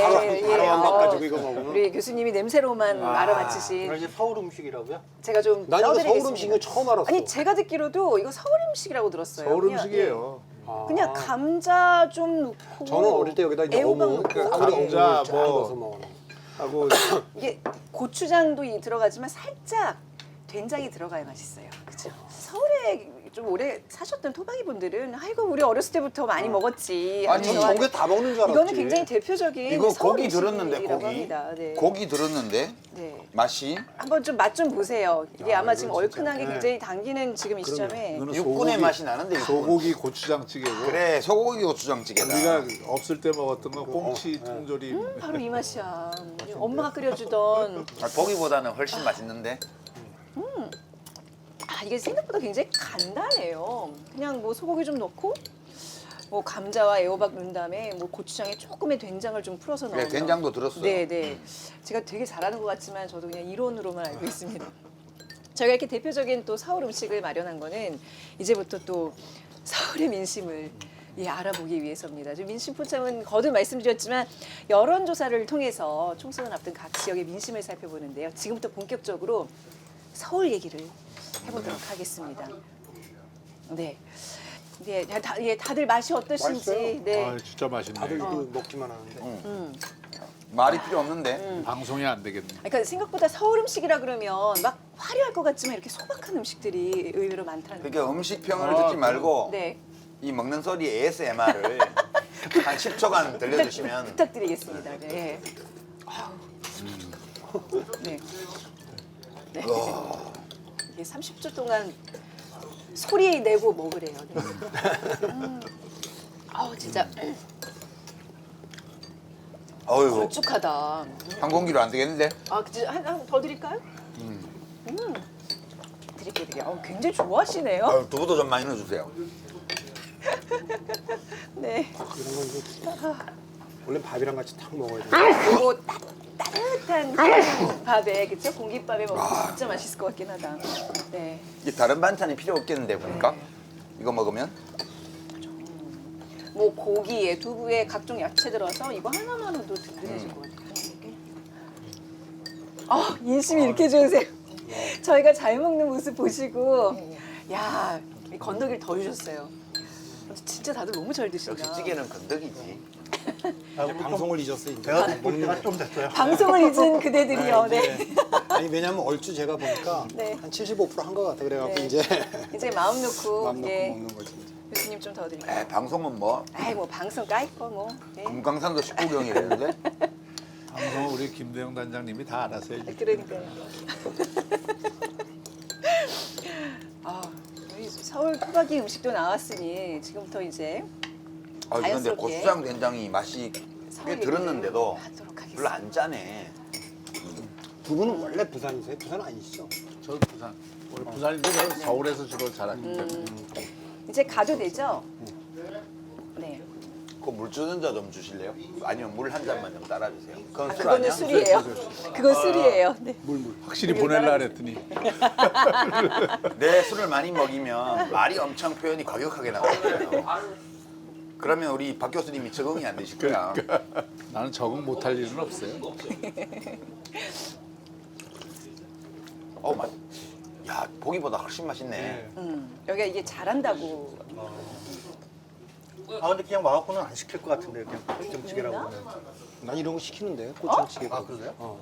여기 음식, 여기 이 가게 음식이 아니랍니다. 아 그래? 전문. 네. 이거 먹고 다음에 여기 올 뻔했어. 그래. 그러니까. 중요한 정보를 알았네 마지막에. 자, 여론조사를 통해 총선을 앞둔 각 지역의 민심을 살펴보는 민심포차. 자, 이제는 서울편 얘기를 좀 본격적으로 해보겠습니다. 저희가 좀 시민들을 만나서 요즘 어떤 문제로 힘들어하시고 또 이 다음 총선에 어떤 후보자가 당선이 됐으면 좋겠는지 우리 서울 시민들 직접 만나서 얘기를 들어봤거든요. 만나보시죠. 저는 바른미래당 100점 만점에 한 80점? 취직이 안 돼서 정당 투표는 정의당 소수의 목소리를 전달하려고 애쓰는 것 같아서 80점 정도? 제1야당에서 뭉치가지고 뭘 좀 해야 되는데 한나라에서 지금 현재 하는 게 한 70%밖에 안 돼. 더불어민주당 찍었습니다. 전부 깨끗하지 않았다는 거는 확실한 것 같아요. 10년을 벌어도 서울에 전셋집 하나 구하는 게 되게 힘들다고 하더라고요. 일자리와 그 소득이 확실히 전보다 많이 줄어들고 있고 일할 수 있는 기회가 확실히 없어지기 때문에 내가 여기 장사하고서는 작년, 재작년까지만 해도 빈 다리가 없었어요. 지금은 20개가 넘게 나와. 진짜 소시민들은 진짜 힘들어. 미세먼지 이런 거 관련 얘기도 많이 나오고 있고 출퇴근 시간에 지하철 자주 타는데 사람들이 워낙 많다 보니까 스크린 도어가 닫히는데도 사람들이 다 못 타는 경우도 많고. 교육 쪽이랑 입시 문제 쪽을 지금보다 조금 더 원활하게 풀어주실 수 있는 여성 관련된 법을 좀 더 강화시켰으면 좀 부동산 정책을 좀 완화해준다던가 공급을 늘려 집값을 안정시킨다던가 이런 정책이 좀 필요하지 않을까. 네, 서울 시민들의 그 바람이 굉장히 구체적이네요. 들어보니까요. 이 방송은 서울에서 출마하시려고 하는 분들은 꼭 봤으면 하는 바람을 가져봅니다. 어떻게들 보셨는지요? 서울 시민들의 간절한 바람 어떤 느낌이셨어요? 지금 뭐 서울 시민하고 다른 지역 그 시민들이 특별히 다르지 않은 것 같아요. 네. 거의 그 유사한 바람인 것 같고, 다만 이제 서울에는 특히 주거 문제를 얘기하는 분들이 많잖아요. 그러니까 이제 부동산에 대한 관심. 왜냐하면 서울 집값이 제일 많이 올랐으니까 지난 2년만 동안에. 지방은 오히려 집값이 그렇게 오히려 그 떨어진 데도 많고 이런데 서울만 지금 폭등을 하고 있으니까 그 부분에 대한 이 요구가 상당히 좀 인상적으로 그렇네요. 느껴지네요. 네. 그러니까 요약해 보면 주거, 교통, 교육, 안전, 일자리. 취업. 그게 실제로 어느 지역 가나 우선순위의 차이는 좀 있겠지만 서울은 정말 팔도에서 온 분들이 다 모여서 사는 이주민의 도시잖아요. 네. 서울 토백이는 거의 없고 다 이주민의 도시인데 짧은 기간에 이제 지금 인구가 줄어들고 있지만 굉장히 빠른 속도로 인구가 늘어났던 지역이기 네. 때문에 도시 생활 문제가 많죠. 출퇴근 오래 걸리고 집값 비싸고 차 싱싱 달려갖고 애들 내보내기 불안하고 교육 둘러싼 경쟁 치열하고 학원도 뭐 엄청 서울이 제일 많죠. 압도적으로. 이제 그런 실생활에서 겪는 애로를 사실 어느 선거에 물어도 대통령 선거든 국회의원 선거든 시장 선거든 뭐 시의회 선거든 모든 각급 선거에 대해서도 물어보면 다 똑같은 답이 나올 거예요. 사실은 근데 내년은 총선이라 뭐 국회에서 입법을 해야 되는 것들도 있긴 하지만 사실은 지방자치단체의 지방행정 차원에서 좀 더 강화돼야 될 문제들도 많은 것 같고요. 네. 근데 저 요구들 중에서 입법이 필요한 공약들을 아마 각 정당이나 후보자들이 다음 총선에서 갖고 나오지 않을까 그렇게 짐작이 돼요. 네. 서울의 특성 하나를 덧붙이자면 네. 지방에 비해서 서울은 청년층이 많잖아요. 그렇죠. 그러니까 이게 청년들의 요구가 네. 많이 표출될 수밖에 없고 특히 주거 문제와 관련해서는 지금 그 서울 같은 경우 특히 1인 가구, 2인 가구 네. 비중이 급증을 하는데 거기에 맞는 주택 공급 시스템이 안 돼 있기 때문에 그런 부분에 대한 이 소위 생활주택 문제가 한쪽에서는 상당히 중요한 문제로 되고 네. 있죠. 그 서울은 우리나라 유권자의 이제 20%가 거주하는 곳이라 그래서 서울에서 승리하면 선거를 이긴다. 뭐 이런 공식이 있는데 뭐 그만큼 이제 표심의 바로미터 역할을 하는 곳이 바로 서울이 아닐까 싶습니다. 서울의 민심을 이제 좀 자세히 들여다볼 텐데 대통령 국정 운영 평가 부분을 봤을 때 그냥 어떤 비율이 좀 비슷한 것 같네요. 네, 전국 네. 전국은 이제 잘했다고 50.7%고 서울에서는 49.5%. 큰 차이는 없습니다. 예. 네. 이 여론조사뿐만 아니라 대부분의 여론조사에서 네. 공통적으로 나타난 특징이 네.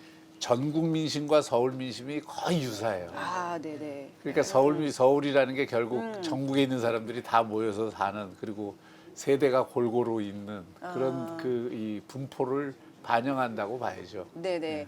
자, 지금 이제 부동산 정책에 대한 여론조사를 물었더니 전국의 이제 여론조사 결과는 네, 부동산 정책에 대해서 여론조사를 해봤습니다. 전국은 이제 65.2%가 못한다, 잘한다는 24.6%였는데 서울은 훨씬 더 많네요. 70.1%, 잘한다는 22.8%. 말씀하신 것처럼 서울의 어떤 이제 나의 일이기 때문에 조금 더 부동산 정책에 대해서는 또 신랄한 비판이 목소리가 나오지 않나 싶습니다. 네. 네. 자, 좀 정책별로 좀 한번 볼게요. 네. 다음 교육. 자, 이번에 교육 정책을 볼게요. 아까 우리 시민분들 교육 얘기 많이 하셨는데, 자, 전국 여론조사에서는 이제 47.2%가 못한다, 잘한다가 38.3%. 서울의 어떤 비율도 비슷하다고 봐야 될까요? 네, 못한다 50.4%, 잘한다 34.6% 나왔습니다. 네.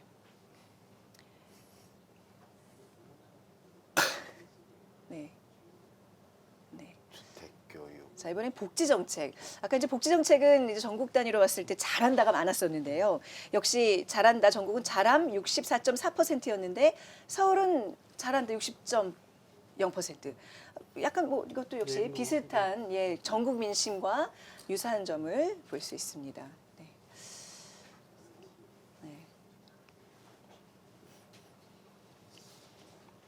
진짜 정보화 시대라 그런지 그죠? 네, 그렇죠. 요거 여론이 견질화되는 거. 네, 네. 그렇습니다. 자, 그러면 이제 과거 서울의 총선 결과를 한번 보겠습니다. 어떤 특징이 있는지 볼 텐데요. 자, 서울의 역대 총선 결과를 보면요. 17대는 이제 지역 전국 지역 득표수가 열린우리당이 129석, 그리고 서울이 열린우리당이 32석. 그러니까 전국에서 더 많이 득표를 했고 역시 서울도 한나라당보다 앞선 예, 결과를 보여주고 있습니다. 18대도 마찬가지예요. 한나라당이 전국에서도 그리고 또 서울에서도 더 많은 지역구 수를 가져갔습니다. 그런데 좀 특이한 곳이 바로 19대 국회의원 선거가 아닌가 싶어요. 전국이 민주통합당이 106석인데 서울은 그렇죠? 네. 30석으로 새누리당보다 많습니다. 그러니까 전국은 민주통합당이 표가 더 적었는데 득표 수가 더 적었는데 민주통합당이 서울에서는 더 많았습니다. 네. 의석수. 오케이. 네. 자, 19대 국회의원 선거는 민주통합당의 의석수가 더 적었는데 서울에서는 더 앞선 반대의 경우를 보여주고 있었습니다. 그러니까 서울이 승리하면 전국 선거를 이긴다라는 공식이 깨진 유일한 경우예요. 이 부분에서 좀 더 얘기를 나눠볼까요? 네. 근데 이제 저렇게 나왔지만 사실 그 민주화되고 나서 대체로 서울은 네. 그 지금 더불어민주당 쪽이 강세였어요. 네, 그렇죠. 그게 거의 이겼습니다. 그러니까 못 이긴 경우는 이제 96년 총선이 있는데 그때 이제 여당이 신한국당인데 그때도 야당이 강세였는데 네. 새정치국민회의와 민주당으로 분열되어 있었기 때문에 그 덕을 좀 본 거고요. 저 이제 오히려 예외적이라고 얘기하면 이제 2008년 18대 국회의원 선거인데 저건 이제 대통령 선거 때 정동영 후보가 이명박 후보한테 530만 표나 지고 네. 투표율이 굉장히 낮았어요. 네. 40% 중반, 46%인가 나왔고, 그러니까 지금 그 민주당 지지층들이 거의 투표하러 나오지 않았어요. 투표를 안 했어요. 대통령 선거 530만 표 지는 거 보고 바로 4개월 뒤 선거기 때문에 거의 안 했어요. 그래서 저렇게 한나라당이 40석을 이긴 저 선거가 예외적이고 나머지는 다 이겼는데 아까 지금 예외라고 했던 저 19대 국회의원 선거 때는 좀 특이한 선거인데 박근혜 대망론이 그러니까 박근혜가 미래거든요. 그래서 박근혜 비대위원장이 TK도 고향처럼 돼 있고 충청도도 고향처럼 돼 있고 분열돼 있던 보수정당 충청도까지 다 흡수해갖고 거의 1대1로 붙으면서 저희 대망론이 강원도 충청도까지 다 상륙해서 수도권만 딱 빼고는 다 상륙했어요. 이제 그런 상황이었기 때문에 좀 가반수를 했지만 이제 서울에 진 거고 대체로는 다시 말해 보수 정당이 서울에서는 늘 패배해 왔습니다. 그 이제 두 가지 이유 때문에 그런데 그 우리나라 이제 지역 그 선거에서 가장 중요한 변수가 지역 변수하고 이념 변수라고 말씀드렸지만 이게 지역이라고 하는 변수, 특히 서울에 이 거주하는 사람들 가운데에서 원적이나 본적을 따지면 이 호남 출신들이 가장 많습니다. 그리고 또 호남 출신들이 옆에 있는 지역들, 그게 이제 강북벨트부터 시작해서 강서벨트인데 여기는 전통적으로 현재 여당이 강세를 보일 수밖에 없는 인구 분포를 갖고 있어요. 예, 그리고 실제로 이거 보면 알겠지만 16석 이게 뭐냐면 딱 강남벨트거든요. 강남벨트 의석을 한나라당이나 이 새누리당이 독점하고 요 때문에 12석이 됐느냐, 공천 잘못해갖고 강남에서도 4개 뺏긴 거예요. 송파 등. 그러니까 송파 등. 그러니까 그 서울에서도 지역 구도가 딱 형성돼 있는 거죠. 강남 벨트하고 그렇지 않은 쪽. 예. 근데 제가 이 서울 선거를 보면 좀 아쉬움은 보수정당 쪽에 그 아쉬움을 표하는 거는 이게 삼국시대 때부터인가요? 한강을 지배하는 자가 뭐 한반도를 지배한다 이런 게 있어서 막 고구려도 와서 뭐 순수비도 하고 막 한강을 지배하려고 하잖아요. 그 역대 정치권도 보면 수도권 서울을 지배하는 정치 세력이 정권을 가져갔어요. 근데 제 생각으로는 뭐 이해창 총재가 있었던 2000년 총선 이후로는 2004년도 이후에는 사실 보수 정당이 서울 선거를 정면 승부를 해본 적이 거의 없어요. 그러니까 96년 총선이 김영삼 대통령이 평가를 받는 거는 물론 그때 김대중 총재의 그 새정치국민회의와 뭐 또 민주당, 꼬마민주당이 분열돼 있긴 했지만 공천을 종로부터 아주 뭐 그 이명박 후보 데려가서 누굽니까 그 이종찬 후보한테 붙이고 그 민중당 사람들 이재호 영입하다가 다 갖다 붙이고 김민석도 했잖아요. 그러니까 정면 승부를 피하지를 않았어요. 근데 그 뒤에는 이 보수 정당이 서울 전투는 포기하고 다 영남으로 내려가고 또 영남에서 당선된 사람들이 뭐 중진도 되고 당의 중요한 역할도 맡고 사실은 제대로 됐다면 그 최전방에서 전선에서 공을 세운 사람들한테 뭘 좀 줘야 되는데 그게 우리 홍준표 대표가 얘기하는 게 나는 동대문에서 험지에서 이렇게 싸웠다 이러는 거 아닙니까? 이재호 전 의원도 은평에서 싸우고 뭐 이런 분들은 사실 누가 이겨도 이상하지 않은 또 사실 보수정당이 이기기 어려운 데서 싸움한 거죠. 그러니까 그 승부를 피한 것이 돌이켜보면 20년 만에 이렇게 비주류가 되고 전체적으로 세력이 몰락하는데 좀 그 원인이 되지 않았나 그렇게 봅니다. 그럼 황교안 대표가 이번에는 강북에서 도전을? 강북 중에서 가장 험지에 나가지 않겠어요, 그래도. 다른 분들한테 그냥 나가라고 얘기하시는데 본인은 뭐 나가시겠죠. 다른 분들 보고 얘기하는 건 딴 분들이 얘기하던데 황 대표가 얘기하신 건 아니고. 아니 한 가지만 덧붙이자면, 그러니까 저기 지금 보면 18대 국회의원 선거 빼고는 다 사실은 거의 더블 스코어 이상들이거든요. 근데 하나 좀 놓치지 말아야 되는 건 저게 실제 득표율은 아니라는 거예요. 그러니까 우리나라 지금 제도 효과 때문에 1위가 저렇게 쏠렸을 뿐이지 사실은 새누리당이 얻었던 표를 보면 사실은 거의 반반에 근접할 정도로. 그럼요. 그 정당 득표율은 거의 비슷한데 지역구 선거에서는 더불어민주당이 아닌 당을 지지하는 유권자들이 표를 더불어민주당 후보한테 몰아주는 거예요. 정당 득표율 차이는 1, 2%밖에 안 나는데 의석 차이는 2배씩 벌어지는 거예요, 이게. 그러니까 지금까지 아까 박성민 대표님이 모두에 말씀하셨지만 우선 보수당이 그 강자고 그 반 한나라당, 뭐 반 민자당, 반 한나라당, 반 새누리당, 뭐 이 반 신한국당 되게 그렇게 선거 구도가 짜여서 이쪽들이 연합을 잘하면 선거가 해볼만 하고 이쪽이 찢어져 있으면 선거를 그냥 지고 이랬단 말이에요.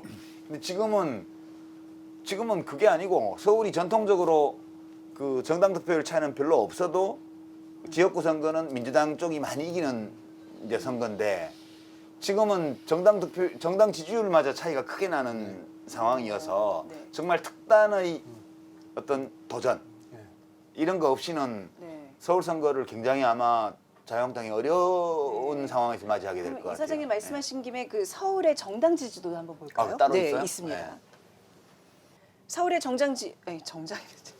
서울의 이제 정당 지지도를 전국의 정당 지지도랑 비교를 해봤습니다. 그러니까 전국이 이제 43.9, 42.5, 자유한국당은 21.2, 20.6. 굉장히 근소한 차이로 변화가 있는 거지 거의 비슷하다고 봐야 되겠죠. 뭐 변화가 없다고 봐야죠. 뭐 요 수치는 앞으로 뭐 이제 변화될 가능성이 있는데 저는 크게 세 가지라고 봐요. 하나는 이제 구도가 어떻게 짜이느냐. 예를 들어서 19대, 20대도 그 어려운 상황 속에서도 강북에서 된 자유한국당 의원들이 있거든요. 정양석 의원이라든지 뭐 이런 경우에는 그 선거의 일단 구도가 그 보수 쪽은 좀 그 단일 후보고 이 강력한 더불어민주당 후보와 정의당 후보가 막 싸웠다든지 국민의당 후보가 야당 성향을 갖는 국민의당 후보가 셌다든지 이런 경우에는 이제 그 구도 때문에 이 그 같은 지지율을 얻어도 당선이 될 수가 있는 경우가 있고, 두 번째는 결국 아까 우리가 이제 토론했듯이 이 바람이 어느 쪽으로 부느냐 이게 굉장히 자원입니다. 그러니까 서울도 바람이 상당히 많이 작용하는 지역이 되나서 보통 이제 서울의 정치 민도가 그래도 상대적으로 상당히 높다고 그동안은 그래 왔는데 지금은 저는 거의 뭐 좀 동질화됐다고 봅니다만은, 그럼에도 불구하고 서울은 이 바람에 의해서 특히 지역구 선거에서 서울은 한 3, 4천 표 내로 승부가 결정되는 지역구가 44개인가요? 지금 49개 가운데에서 한 20여 군데는 된다고요. 그러니까 이게 그 바람과 이슈가 중요하고, 또 이제 15대 공천처럼 정말 야당이 한번 도전을 해보려면 정말 인물을 새롭게 포진을 하지 않으면 안 되죠. 사실 지금 뭐 이런 표현이 그렇지만 자유한국당 내에서는 전통적으로 약세인 지역에서는 그 지역에서는 좀 알려지긴 했지만 그 좀 이렇게 전체적으로 선거를 이끌 수 있는 지명도를 갖지 못한 분들이 지금 지역구 관리를 하는 데가 많거든요. 그러니까 왜냐하면 조금 그간 사람은 당선 가능성이 없으니까 그게 안 가고, 이러다 보니까 계속 좀 이 그 선순환이 일어나지 못하는 이런 현상들이 있는데, 그걸 극복하고 그런 어떤 이 그 정말 인물 대결에서도 한번 해볼 만한.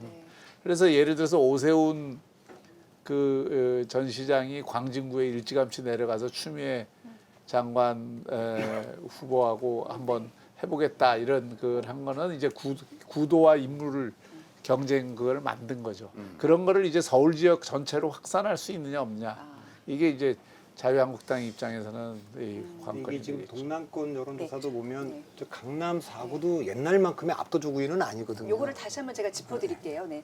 이번 여론조사에서 이제 강남 4구의 정당 지지도를 또 한번 보겠습니다. 서초, 강남, 송파, 강동을 이제 동남권으로 묶어서 조사를 했는데, 이 지역에서 더불어민주당 지지가 41.1, 자유한국당은 25.1, 바른미래당이 5.9, 정의당은 5.8로 나왔습니다. 그러니까 이제 저게 강북하고 차이가 별로 없네요. 지난번 2010년 총선이 왜 충격적이냐면, 호남에서 민주당이 23석이나 국민의당한테 이뤘는데도 불구하고 일당 123석으로 일당이 된 것은 사실 비례대표도 많이 못 얻었어요. 예, 자, 국민의당보다 정당 득표율이 낮았어요. 낮았죠. 우리 예. 13명밖에 안 됐는데, 강남도 되고 뭐 대구도 되고 막 이랬지 않습니까? 전통적으로 옛날 같으면 아 이건 보수 후보가 되는데 양천갑, 용산 뭐 이런 데 말이에요. 송파 이런 데가 다 넘어갔어요.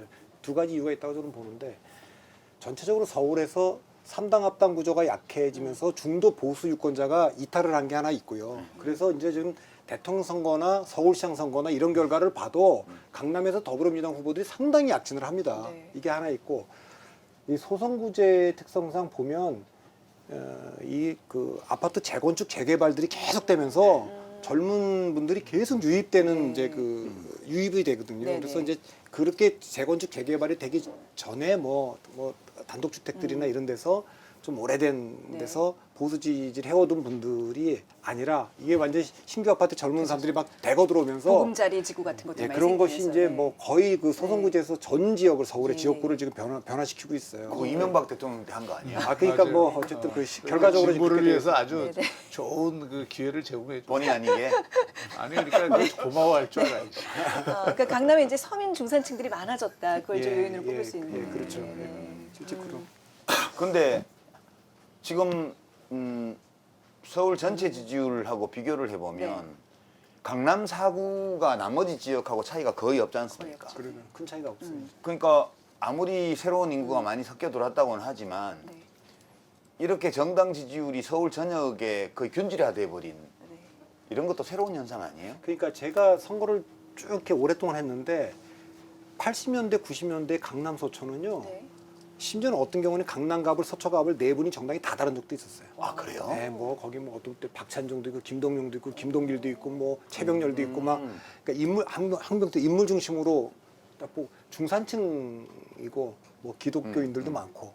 그런데 이제 그런 리버럴 우파라 그럴까 중도 보수라고 얘기해도 좋은데 이 그룹들이 아까도 말씀드렸지만 거기 뭐 잘 사는 사람들이 있으니까 굉장히 무슨 뭐 지금 자유우파 찍을 것 같지만 네. 굉장히 합리적인 보수들이 굉장히 많은 동네입니다. 이게 합리적 보수들이 지금 그 보수정당에서 굉장히 그 뭐라 그럴까 그걸 뭐 좀 과거적인 뭐 이승만 박정희만 자꾸 아까 말한 김영삼도 우리 편이 아니고 막 이런 식으로 다 되니까 그 지지자들이 상당히 이탈을 한 거예요. 전 그게 강남에 굉장히 직격탄을 갖고 왔다. 네. 이제 그런 생각이 좀 그러니까 듭니다. 부울경이 무너진 그러니까 자유한국당 입장에서 보면 부울경의 압도적 강세가 무너지는 현상과 비슷한 현상이 저는 강남 그렇다고 사고에도 봅니다. 있다. 그 리버럴 우파라고 부르든 뭐라고 부르든 모르는데 그런 거에 대한 이해가 지금 자유한국당 내에 별로 그 너무 심각하지 않게 지금 별거 아닌 것처럼 얘기하는데 네네. 그거를 생각하지 않으면 저는 다시 그 입지를 회복하기 좀 불가능하다 이렇게 봅니다. 그러니까 지금 영남의 3선 이상 중진들을 전부 다 서울로 소환해갖고 수도권에 투입하면 안 되나? 거기는 또 누가 신인들이 나가도 또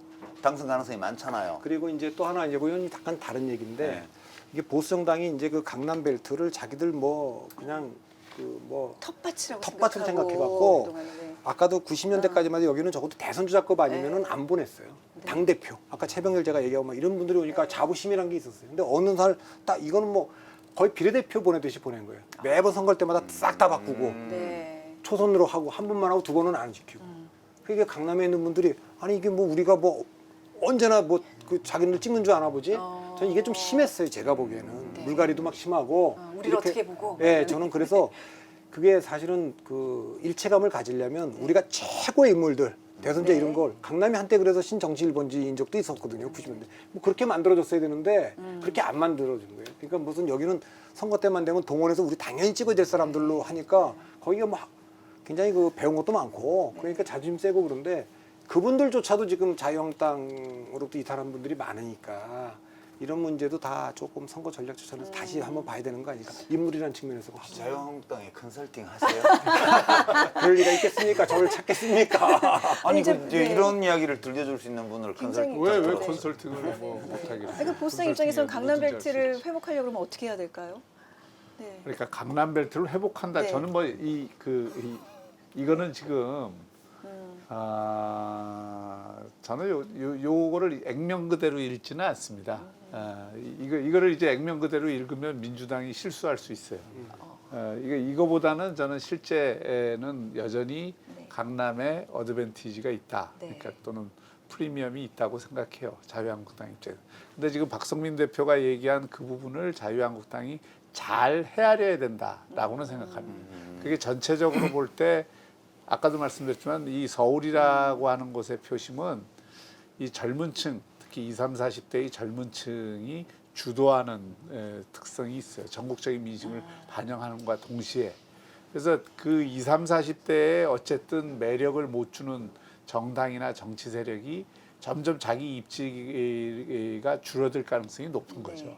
그리고 지금 그런 부분에서 그 한계, 아까 그 소위 말해서 꼰대 정당 이미지 이거를 그 벗어내지 못하면 서울 전체에서 고전할 것은 어느 정도 예상이 되고 그 고전이 강남 벨트라고 해서 안전 지역을 안전 지역을 만들어 주는 게 아니다라는 것을 지금 이야기한 것이죠. 그러나 지금 전체적으로 보면 아직도 강남은 강남 지역 특히 그 강동은 좀 다른데 서초 강남 송파 이쪽은 아직은 자유한국당이 좀 강세 지역이라고 보는 게. 근데 지난번 보궐선거 때 송파에서 뭐 그 배현진 후보하고 최재성 후보가 붙었는데 그때는 그야말로 이제 탄핵 여파가 바로 그 있었던 데고. 근데 어쨌든 뭐 지난번에 전현희 후보가 강남으로 됐지 않습니까? 물론 이제 그 지역은 그 전에도 조금 이제 그 민주당이 해볼 만한 동네를 좀 포함하고는 있었습니다. 이제 그런 게 있지만 더 중요한 건 보수 정당에서 이 강남이라고 하는 본인들이 굉장히 중요하게 생각하는 만큼의 대표성이 있는 인물들을 최근엔 거의 안 보냈어요. 예. 그 표를 한번 보시면 그게 여기 있는지 모르겠는데 정당 지지도 말고 내년 총선에서 누구를 지지하겠느냐 그 표가 혹시 이 지역별로 돼 있는 거 있나요? 있어요? 서울 민심에서? 정당 지지도 말고 네. 우리 거기 자료에 있는 건가요, 교수님?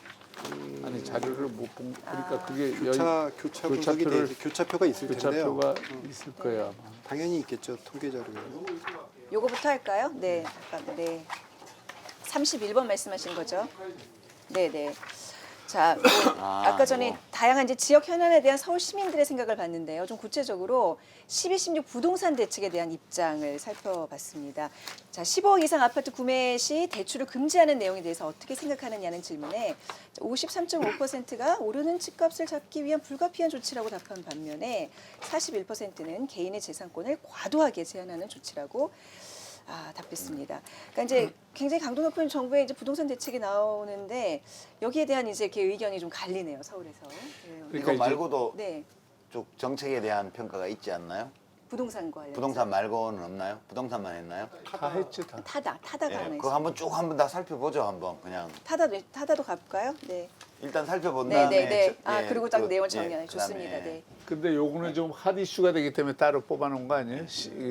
그 12.16 부동산. 네. 그러니까 요거는 간단한 그냥 일반적인 부동산 대책이 아니고 12.16 부동산 대책이 지금 이슈가 되고 있기 때문에 서울에서는. 네. 네. 그 저희 대출권과 관련해서. 그러니까 제가 네. 요거는 제가 조금 네, 말씀해 주세요. 네, 드릴게요.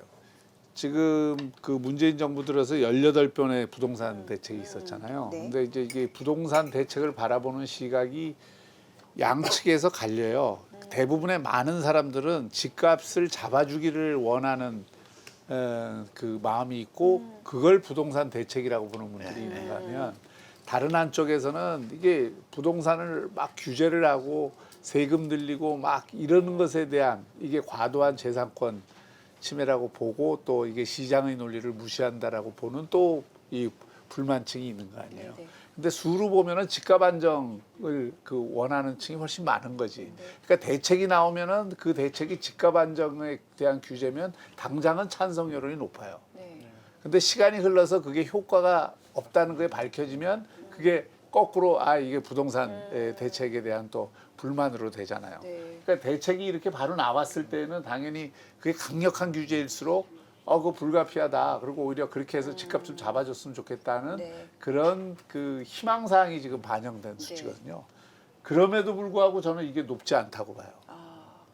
아마 이전 같았으면 부동산 대책 이 정도 그거 했으면 한 7, 80%가 찬성했을 텐데 이게 높지 않다는 것은 이번 대책이 한편에서는 좀 그래도 이거 너무 과도한 거 아니냐. 그다음에 집을 가지려고 했던 사람들한테는 자기 희망의 사다리를 꺾는 거 아니냐 이런 어떤 불만으로 이게 일부 그 반영이 됐다고 보고요. 그렇다고 봐야죠. 아까 이제 뭐 부동산 정책에 대해서 일자리보다도 일자리가 그동안 가장 부정적 평가를 받았는데 지금 부동산이 넘어섰잖아요. 아까 65%. 그거는 이제 별로 이 정책 효과를 불만만 있는 게 불신하는 거죠. 별로 안 될 것 같다 이번에도. 뭐 이제 그런 게. 네. 근데 부동산 대책하면 이제 고가 부동산이 많이 모여 있는 이제 강남 벨트가 가장 예민할 거라고 우리가 흔히 생각하는데 이번 여론조사 결과에 좀 다른 결과가 나왔어요. 그러니까 오히려 강남 쪽이 아니라 용산, 마포, 서부권에서 더 이제 그 과도한 이제 제한이다라고 답한 비율이 더 높아졌거든요. 예, 거기는 네. 당연하죠. 거기는 마용성 이런 데가 네. 뭐 부동산이 막 많이 오르고 있는데 그걸 네. 딱 막으니까 일단 네. 내 집값이 오르는 게 멈추니까 싫죠. 그거 지도 아까 전에 지도로 연결해서 보여주셔야 될 것 같은데. 네. 네. 네, 네. 그거 하시면 돼요. 보여준다 치고 넘어가시죠. 저 좀 지치셨구나 이제. 이제 지쳤어 다들. 찌르긴 놈이 이기는 거야. 웃겨. 네, 다시 그럼. 쭉 말씀. 네. 잠깐만, 요거 도표 다시 얘기해 어떻게 해요? 네네. 자, 이제 부동산 대책하면 이 고가의 부동산이 많은 강남 지역이 좀 더 예민할 것 같은데 지금 이 지도를 보시면 다른 결과가 나왔습니다. 그러니까 마포, 용산이 포함된 서부권이 이제 불가피하다 45.9%에 비해서 과도한 제한이다가 49.2%로 조금 더 높게 나왔습니다. 서부권 응답자들의 반발이 큰 이유 뭘까요? 아니 그동안에 좀 쳐져 있다가 이제 좀 뭐 그전에 오르락을 뉴타운도 들어왔고 뭐 네. 영상 개발도 하고 뭐 한강 조망권 이런 것도 해서 이제 좀 이제 좀 좀, 이제 좀 네, 올라가려니. 조금 이제 돈 좀 될라 하는 판국에 딱 네. 하니까 그건 당연히 그렇게 되는 거죠. 이미 이제 이 동남권이 아니라 너무 올랐거든요. 네. 사람들이 좀 무서워해요. 이렇게 올라도 괜찮나. 예. 그래서 그런 게 나타나는 거죠. 그 서남권은 지금 서민들이 많은 동네잖아요. 저희가 강서, 양천, 영등포, 동작, 구로, 금천 이런 데가 다 관악까지.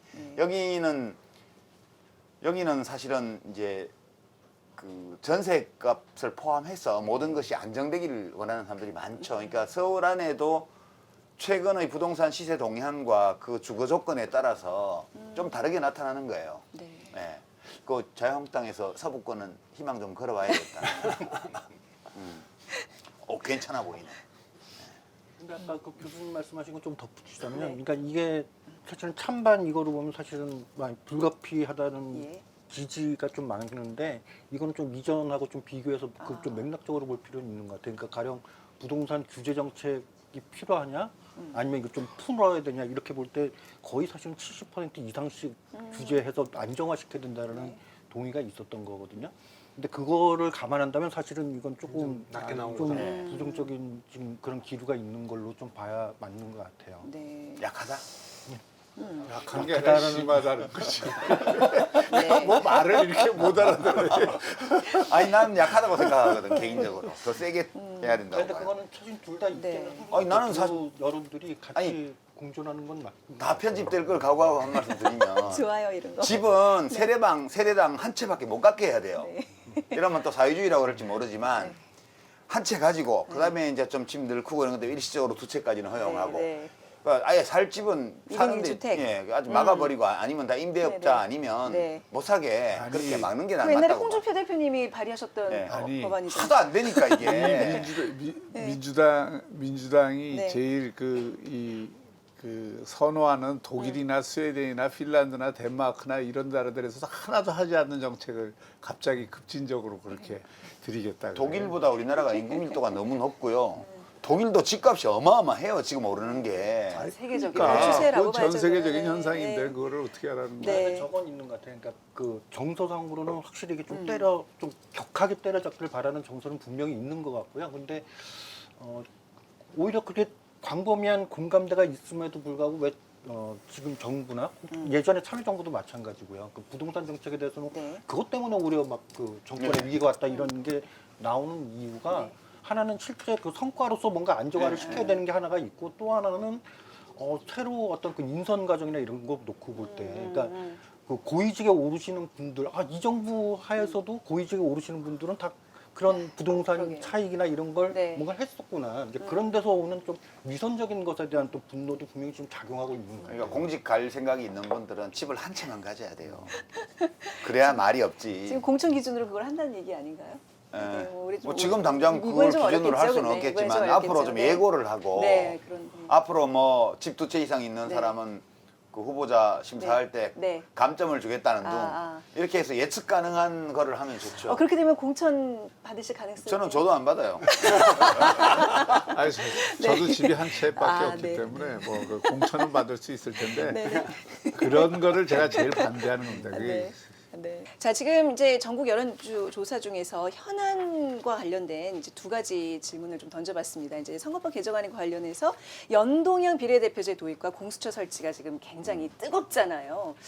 자, 연동형 비례대표제 도입에 대해서는 찬성이 41.9, 반대가 35.7로 나타났습니다. 그리고 공수처 설치는 찬성이 63.2, 반대가 29.3입니다.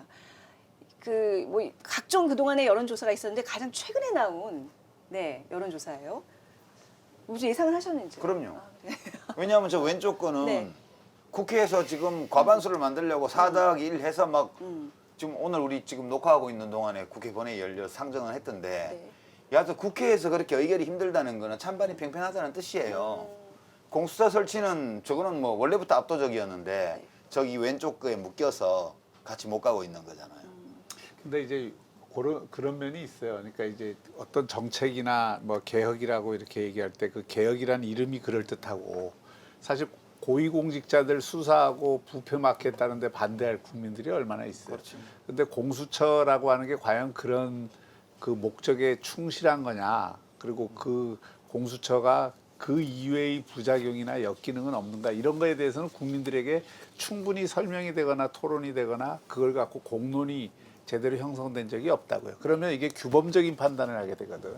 공수처 고위공직자 이게 뭐 나쁜 짓 많이 하니까 그거 때려잡아야 된다. 그런 기구 설치에 대해서 찬성 여론이 높은 거는 굉장히 저는 당연한 거라고 생각해요. 그게 이제 우리가 이렇게 밥 먹으면 배부르다는 얘기하고 비슷한 거. 아니 안 그렇다니까요. 박 교수님 저거 2004년도부터 아니, 국회에 있을 때 그러니까, 법 올라온 이건 거잖아요. 항상 높게 돼 있다니까요. 15년 동안 논의했던 그러니까 거예요. 항상 높게 돼 있어요.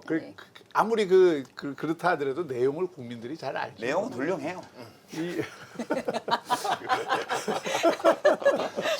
그러니까 저도 그 말엔 동의해요. 박 교수님처럼 저희 공수처가 어떤 기능을 하고 어떻게 돌아갈지를 자세히는 모르고 저 말은 이제 검찰 개혁이 필요하십니까 하는 말은 거의 그 동의어기 때문에 그 개혁에 동의하느냐 이제 이런 거기 때문에 좀 높게 나오죠. 약간 규범적이고 당위적인 것도 포함돼 있다. 그건 저도 동의합니다. 그리고 저 연동형 비례대표제는 이거 좀 재밌는 현상인데 사실은 이게 저는 우리 국민들이 이 연동형 비례대표제도 아직 이해를 충분히 하는 국민들이 없고 그런데 이제 이게 정쟁의 대상으로 지금 취급이 되고 있는 거 아니에요. 국민들한테도 그렇게 딱 지금 나와 있는 거고. 그래서 이제 선거법을 실제로 저렇게 해서 이 무리하게 저희 게임의 규칙인데 합의 없이 통과했을 경우에 그게 나중에 이제 선거에 그 어떤 영향을 미칠까 요거는 좀 지켜볼 필요가 있어요. 네. 네. 자, 오늘 2020 총선을 앞두고 이제 전국 민심과 더불어서 이제 총선 최대 승부처로 꼽히는 서울의 민심까지 이렇게 좀 구체적으로 살펴봤습니다. 훈훈하게 맛있는 거 먹고 마시는 사이에 이제 마무리할 시간이 다 됐는데요. 혹시 그런 생각 안 드세요? 우리 민심 포차 우리끼리만 재밌는 게 아니라 이거는 정치하신 분들은 무조건 봐야 된다. 굉장히 도움이 되는 내용들 아닌가요? 그렇죠? 근데 안 보실 것 같아요. 자유한국당에서. 이건 이제 피가 되고 살이 되는 방송. 우리 박성민 대표님이 네. 컨설팅을 지금 자유한국당 컨설팅을 그 방송에서 제가 볼 때는 몇 억짜리 컨설팅을 여기서 이미 한 거예요. 근데 이걸 안 본다면 참 안타까운 일이지 어떡하겠어요. 네. 아니 뭐 지금 여당 입장에서도 안 굉장히 보기를 원하는 것 같아요. 보기 때문에 말씀하셨는데 보지 말았으면 좋겠어. 아무도 보지 마세요 이 방송은. 네, 저희만 간직하고 있겠습니다. 내가 꼭 보라고 얘기할게요. 네, 아니 오늘 처음으로 이제 민심포차에서 여론조사를 토대로 이렇게 얘기를 해봤는데 그게 좀 구체적인 얘기들이 나오니까 저는 잠이 확 깨는데요. 어떠셨는지요? 네. 재밌습니다. 네. 네, 아주 이게 이런 토론이면 좋겠어 항상. 쌍심지 키고 막 이렇게 하지 않고 네네네. 자유롭게. 네, 너무 각 세우지 않고 네. 서로 훈훈하게 얘기하는 분위기. 네.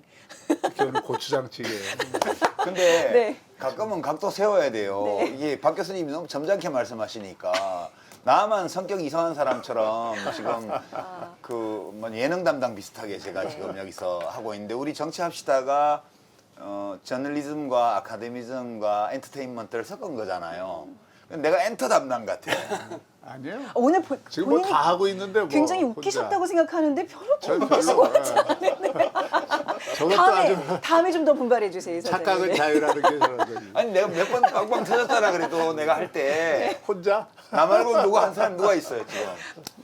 그래서 다른 분들의 분발을 촉구하면서요.